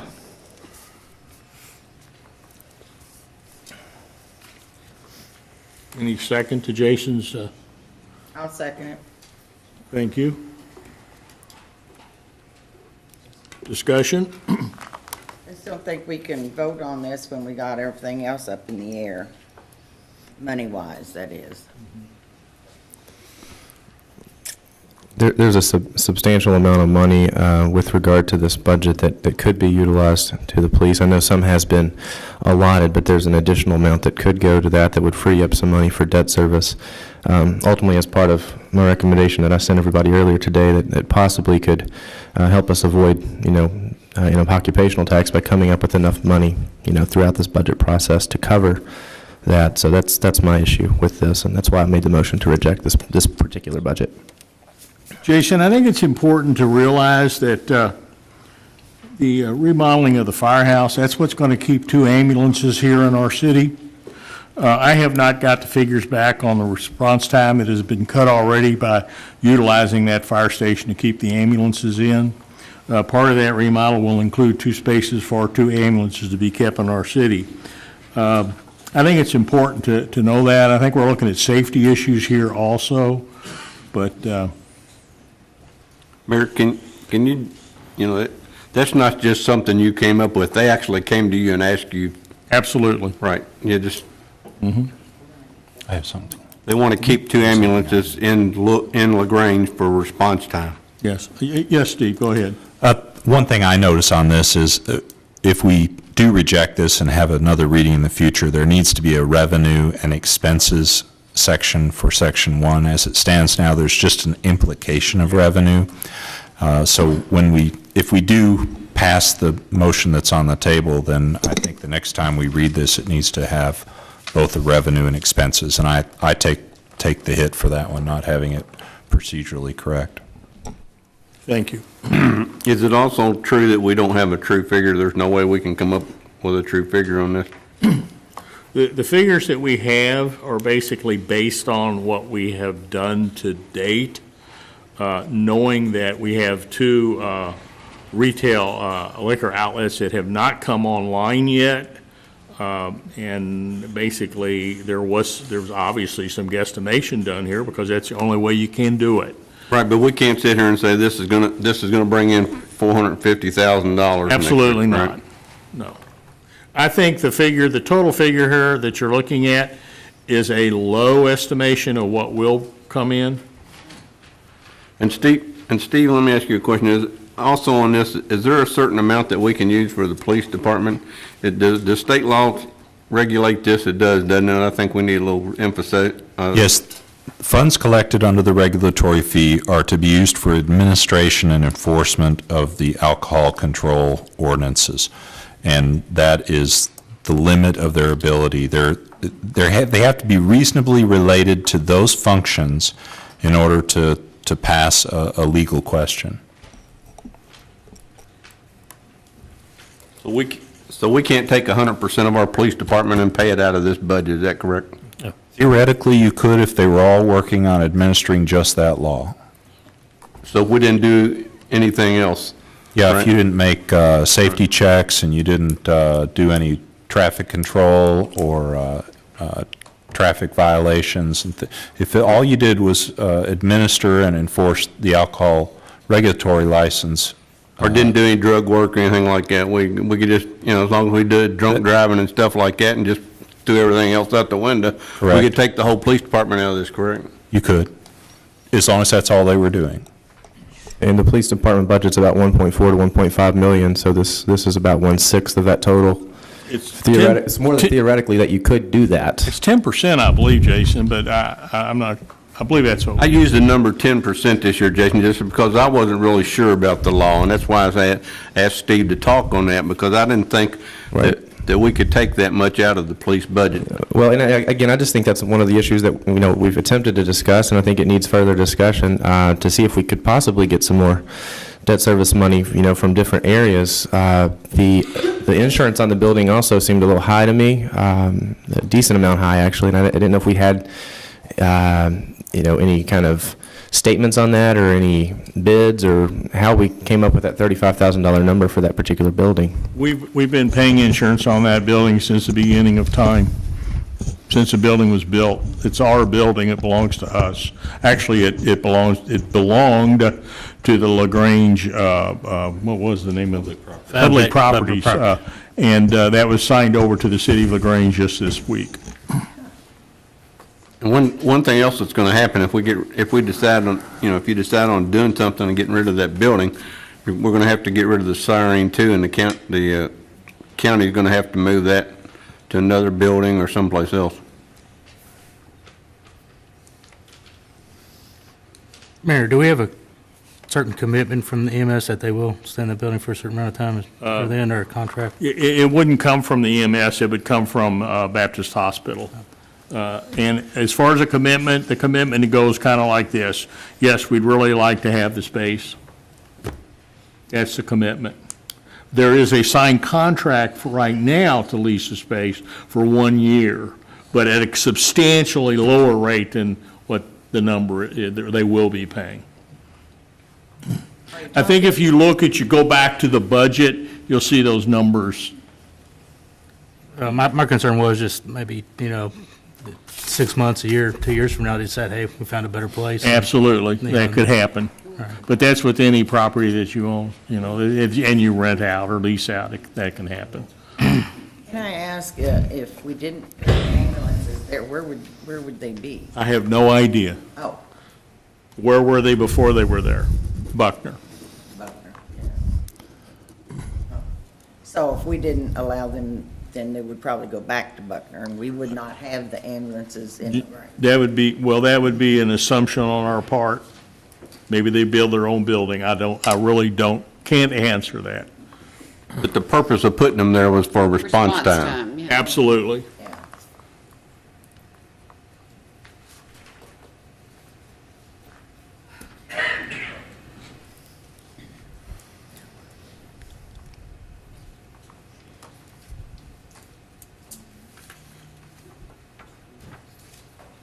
Is that all the discussion? Will somebody call for the question, please? Call for the question. Thank you. Second. Second? Second. Stephanie, if you'll call the roll, please.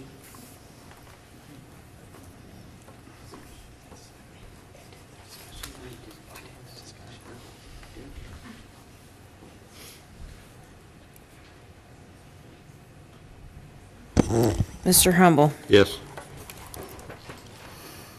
Mr. Phillips, Yes. Ms. Knight, Yes. Mr. Davenport, Yes. Mr. Taylor, Yes. Mr. Goldsmith, Yes. Ms. Pollard, Yes. Ms. Woosley. That's 8-0. Unanimous, so it did have the two-thirds majority. With that, we do have a motion on the table from Jason to not approve this ordinance. And it was seconded by, who did second? I don't know. Knight. Jean, you seconded. Thank you. Might be better term motion to reject the ordinance, so we don't get confused with the yes and no's. So we're voting on Jason's motion to reject this budget. Stephanie, if you will, please call the roll. Mr. Humble, No. Mr. Phillips, No. Ms. Knight, Yes. Mr. Davenport, No. Mr. Taylor, Yes. Mr. Goldsmith, No. Ms. Pollard, Ms. Woosley, No. 6-2. Okay, the motion was not approved. To reject this budget. So we still have on the table before us this budget. So I will now entertain motions to approve. I entertain a motion that we accept ordinance number 7-2013, an ordinance adopting the City of LaGrange alcohol regulatory fees budget for the fiscal year of July 13th through June 30th, 2014. Thank you. I'll second it. Thank you, Ted. Discussion.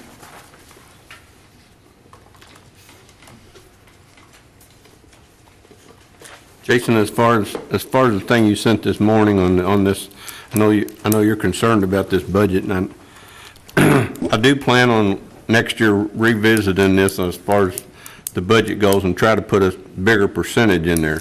Well, and that's fine. We'll have numbers next year to look at. And we can still utilize, even if this is approved, what I've said, regarding a portion of that money. I think there's room to make appropriate moves in the budget to give us extra debt service, from this particular money ultimately. So we can discuss that hopefully in the next few days or week. And Steve, there's nothing to say that later down the road we couldn't amend this, right? That's correct.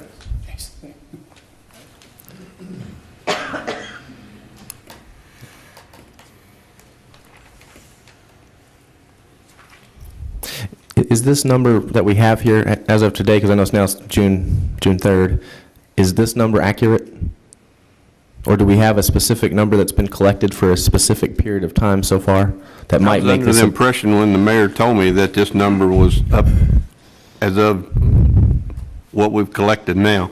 Is that right, Ryan? Of the last collection period, this number is up to date with a guesstimation of what will come in this coming fiscal year.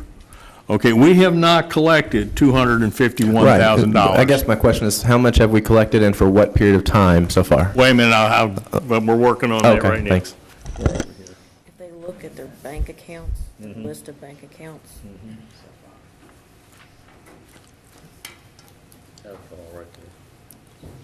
this is the balance as of right now. Okay. As of May 31st. Right. And this is actually in your packet, but I will read this out to you.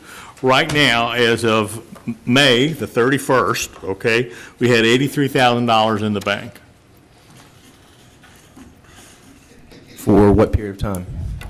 For a period of time. 2 quarters? 2 quarters? Yeah, 2 quarters, I think. Right. And again, that's without 2 of the retail establishments being online. Okay, thank you. And we're just now getting into the liquor and wine Yeah, as there's well. only one place selling that, and that is So- Walgreens, and Right. they're not doing a very good job. Selling any. I don't know what they're doing. Does that answer everybody's question? Okay.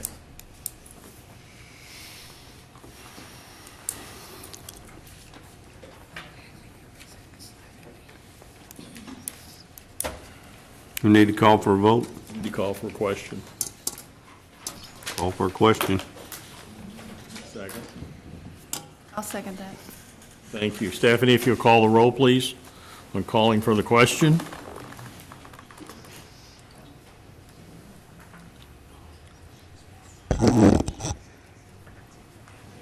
Mr. Humble, Yes. Mr. Phillips, Yes. Ms. Knight, Yes. Mr. Davenport, Yes. Mr. Taylor, Yes. Mr. Goldsmith, Yes. Ms. Pollard, Yes. Ms. Woosley. Yes. 8-0. Okay. That was unanimous. We do have a motion on the table to approve the budget, and that motion was made by, who made that? Debbie made Ms. that Pollard motion. and Mr. Humble. And then Seconded. Mr. Humble seconded. So if there is no more discussion, Stephanie, please call the roll. Mr. Humble, Yes.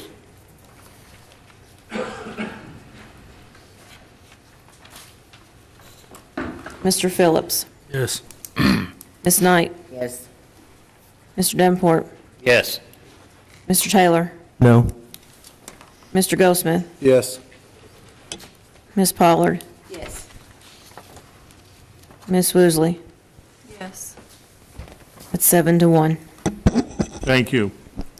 That motion was carried, 7-1. Next thing we have here is an introduction of an ordinance. Joe? Number 14. I'd like to introduce ordinance 9, 2013 for first reading, an ordinance modifying paragraph 52.58, 52.60, and 52.73 concerning sewer rates. Thank you. Ordinance 9, Series 2013, City of LaGrange, Kentucky, modifying sections 52.58, 52.60, and 52.73 concerning sewer rates. Whereas the City Council of the City of LaGrange, Kentucky has the authority pursuant to statute to enact ordinances relating to the city, and whereas it has become necessary to increase sewer rates due to expansion and improvement of the present system, and whereas it is therefore necessary that certain terms be amended in the existing ordinance concerning sewer rates. Therefore, be it enacted and ordained that concerning sections 52.58, 52.60, and 52.73 concerning sewer rates be modified as follows. Section 58.58, tapping fees, portable meter rental inside city limits. A, installation. Charges for the sewer taps will be calculated by using a capacity charge factor based on water meter size and its flow capacity. A 5/8 or 3/4 inch meter will have a capacity factor of 1. Customers requiring a larger meter will pay based on a capacity factor multiplied by the base. Meter size capacity factor tap fee. 5/8 or 3/4, 1, $25,000 base fee. 1 inch disc, 2.8, $7,000.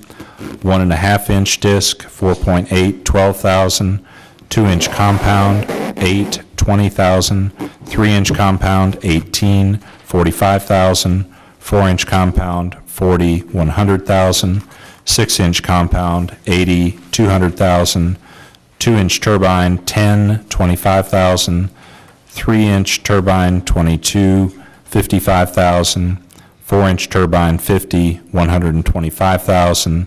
6 inch turbine, 100, $250,000. 8 inch turbine, 180, $450,000.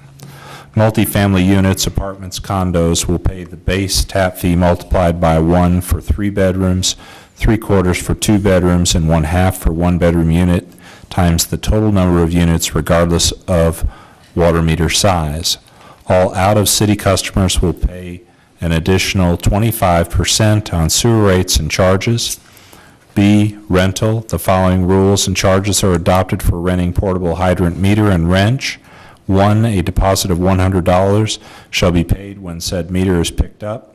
$25 of which will be refunded if the meter is returned in good condition, exception by director by occurrence. 2, the rental period shall be for 7 days, after which a penalty of $5 per day for the second week, increasing in the amount of $5 per day for each week thereafter, exception by director. 3, water charges shall be calculated at a rate of $4.73 per 1,000 gallons and is payable upon return of the meter. 4, the renter of said meter shall execute a written agreement whereby he or she agrees to relinquish said meter on demand of the Utilities Commission, and that other pertinent provisions be included in said agreement at the discretion of the director. Implementation of the above arrangement shall begin with the next rental of said meter, and all individuals receive written notifications of the above regulations. There's a parenthetical with prior ordinances and amendments. Section 52.60, annual rate increase in out-of-city charges.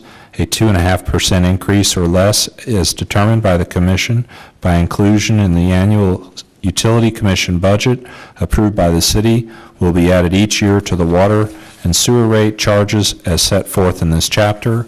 All out-of-city customers will pay an additional 25% On charges other than monthly services, any additional increases beyond the 2.5% must be approved by the City Council.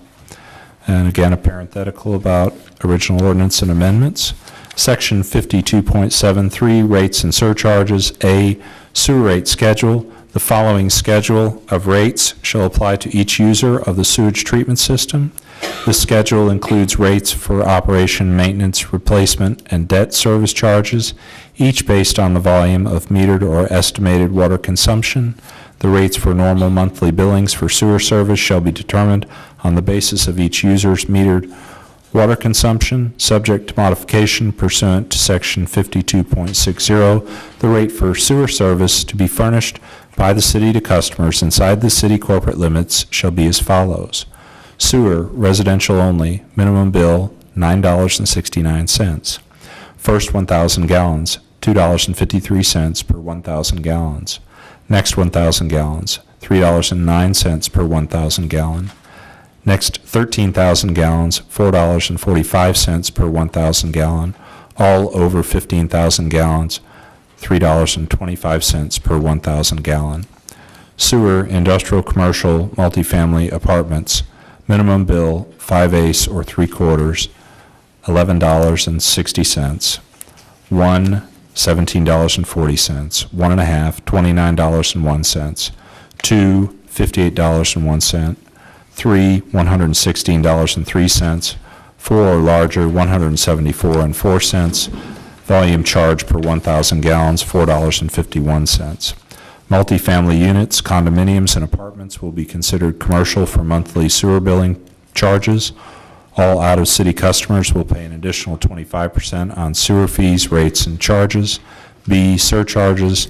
In the event that the Utility Commission shall permit a user to discharge waste to the sewage works having an average biochemical oxygen demand, BOD, content in excess of 300 milligrams per liter, and or an average suspended solids, SS, content in excess of 300 milligrams per liter, and or an average ammonia nitrogen, NH3-N, contents in excess of 30 milligrams per liter.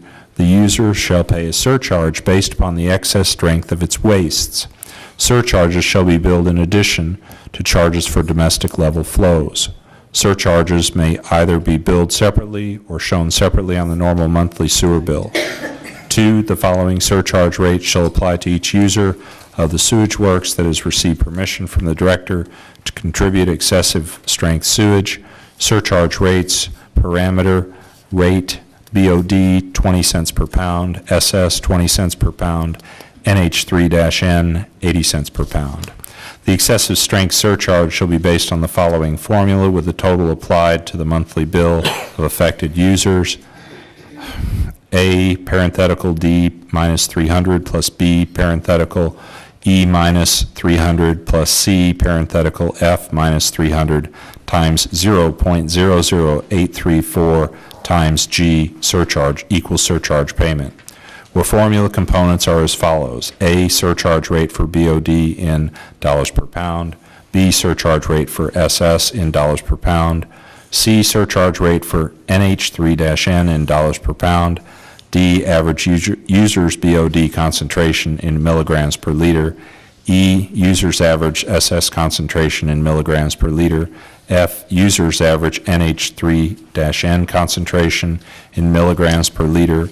G, user's monthly flow to sewage works in gallons divided by 1,000. C, no reduction in sewage service charges, fees, or taxes shall be permitted because of the fact that certain waste discharged to the sewer works contain less than 300 milligrams per liter of BOD, 300 milligrams per liter of SS, or 30 milligrams per liter of NH3-N. The formula for surcharges may not be construed to generate a negative charge, either in any part or in total. D, each user shall be notified at least annually in conjunction with a regular bill of the rate and that portion of the total charge which is attributable to operations and maintenance of the system. Again, parenthetical describing the original ordinance and the amendments made. This ordinance shall become effective upon its passage and publication. Steve, on the first tap fee, on the first page, meter size 5/8 or 3/4, capacity factor 1.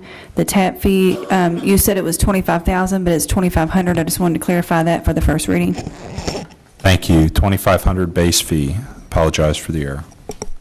Okay, you've just heard the first reading of Ordinance 9, Series 2013, City of LaGrange, modifying modifying an existing ordinance and concerning new sewer rates. So this is the first reading. Next month, we will have the second reading, and that will be open to public comment and debate. That brings us to number 15. Joe, if you will. Mayor, I'll introduce ordinance 10-2013 for first reading, and ordinance adopting LaGrange Utilities annual budget fiscal year July 1st, 2013 through June 30th, 2014. Thank you. Steve, if you will, please. Thank you. Commonwealth of Kentucky, City of LaGrange, ordinance number 10, Series 2013, an ordinance adopting the LaGrange Utilities Commission annual budget for fiscal year July 1, 2013 through June 30, 2014 by estimating funds and expenses for the commission. Whereas an annual budget proposal has been prepared by the LaGrange Utilities Commission to the LaGrange City Council, whereas the LaGrange City Council has reviewed such budget proposal and accepted the same as presented, now therefore be it ordained by the City of LaGrange, Kentucky as follows. Section 1, the annual budget for the fiscal year beginning July 1, 2013 and ending June 30, 2014 is attached hereto as Exhibit A and is hereby adopted and incorporated by reference. Section 2, this ordinance shall be effective from the date of passage pursuant to law and shall continue until amended or until June 30, 2014, whichever should first occur.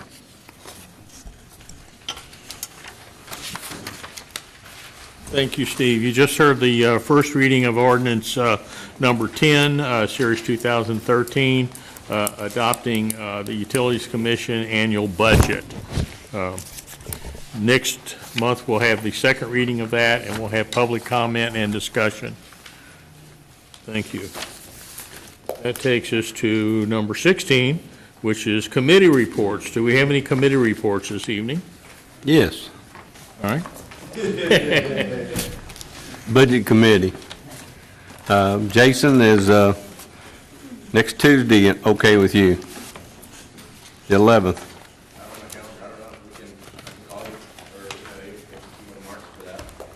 I'm trying, what about you, Melanie? Jason can't do Mondays, right? Okay, yeah.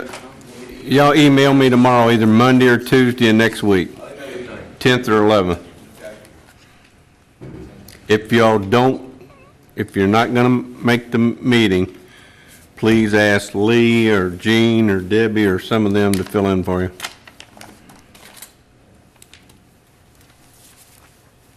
One more time, Ted, was the meeting on the 11th or the 10th? Well, till Jason gives me an answer, I really can't, it's either going to be the 10th or the 11th, so I really, you know, me and Joe's okay with the 11th, but we don't know if Jason can do that or not, so. I'll email you within an hour when I get home. Okay, thank you. You should let them know that Utility Commission meets on the 10th. Right. Oh, the Utility Commission meets on the 10th? Yes. So we need to do it on the 11th. That's the reason I said I could meet on 11th. We need to do it on the 11th if we can. Yeah, otherwise Joe And can't we're be gonna- here on the 10th. And the 18th, the following Tuesday.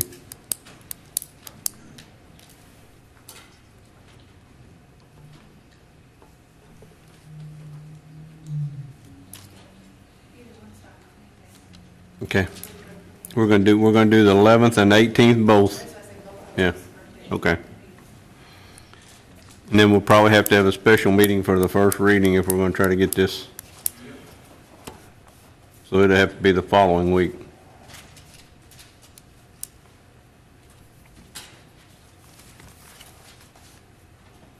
Mayor, there's a couple things that I would like for you to mention on this budget. Somebody mentioned get rid of the community center, which that would be a big part of the budget for us. Those bonds are of such that they cannot be paid off early. That's what I wanted you to explain to them, yes, Right. sir. Their mature date is way on down the road. So if we were to sell the building tomorrow, we'd have to put that money in some kind of a fund, a escrow, and then we'd still continue making payments on the bond. So we wouldn't reduce any of the interest by paying, you couldn't pay it off early. And they do that because that protects the people who invest in the bonds. These are municipal bonds, they're tax-free bonds, and so the people who buy them need some kind of a guarantee and protection that their investment is good. That's why they're actually done that way. Well, it's good to know that. Please? That's good to know for You're right. people out here to know that. Right. We know, but I bring it up to you. You think what, Gene? I think it serves a purpose myself. Well, I have to agree with you. Yes, I mean, I fought Right. hard for that. Gene, you need to turn your microphone on when you speak, if it's not on. I said I fought hard for that building, and I'd fight hard to keep it. Yes. Everybody's fighting hard for a project, but, sooner or later, we're gonna have to cut something. Yep, that's the only thing I said, Tad. It's the only one I'm gonna fight for.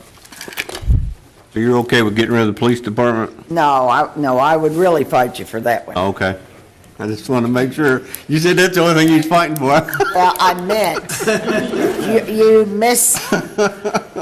you misread my words. I think we're getting a little off topic, Mayor, but I do have some old business, if you don't mind. Sure. Moving on to the next. Washington Street drainage issues. Do you have any idea where we stand with that? Because I know that we've been saying that we were going to address it, and I didn't know if we had addressed it a long time ago, and I just didn't know. They've not complained again to me, but yet they've not come and said that it was resolved either. Yes, Keith, if you will, please come I up to saw the people microphone. working down there a few weeks ago, and I wondered if it was related to that or if it was something different. What you seen was we were getting ready to pave, and that street was paved. The drainage is not off the table. We're still going to do it. It's just finding time to do it. With everything else we got going on with street repairs and. Keith, is it not true, and this is not an excuse, but is it not true that the people who were complaining no longer live there? The house on the corner, they have moved, but the house beside them, their residents still live there, and I Okay. have already talked to them about it also. Okay, good, because I believe they're still there, and I don't know that the issue's gone away, because I know their yard was really affected too. Yes, I So- talked to them about a couple weeks ago when we was down there getting ready to pave. Did you? Yes, I have talked Okay. to them outside. Okay, I good. told them we're still going to do it, we just haven't got to it yet. So now you know what some of that budget money goes to, fixing drainage. Thank you. Keith, what about James Street? Was that taken care of? Excuse me? James Street? James Street is on the list for paving next year. No, not paving. Oh, we got the drainage done on that? Okay. Yes, it was cleaned out. You noticed, I wasn't sure. Okay. Okay. Anything else? Thank you, Keith. Welcome. Any other old or new business? He's not coming in We to work. didn't, we didn't mention that out of everything we mentioned. We didn't mention get rid of the works department, do we? It's a good problem. I'll make a motion, we adjourn, Mayor. Second. Thank you.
That's why we get on the bus and ride. That's fine.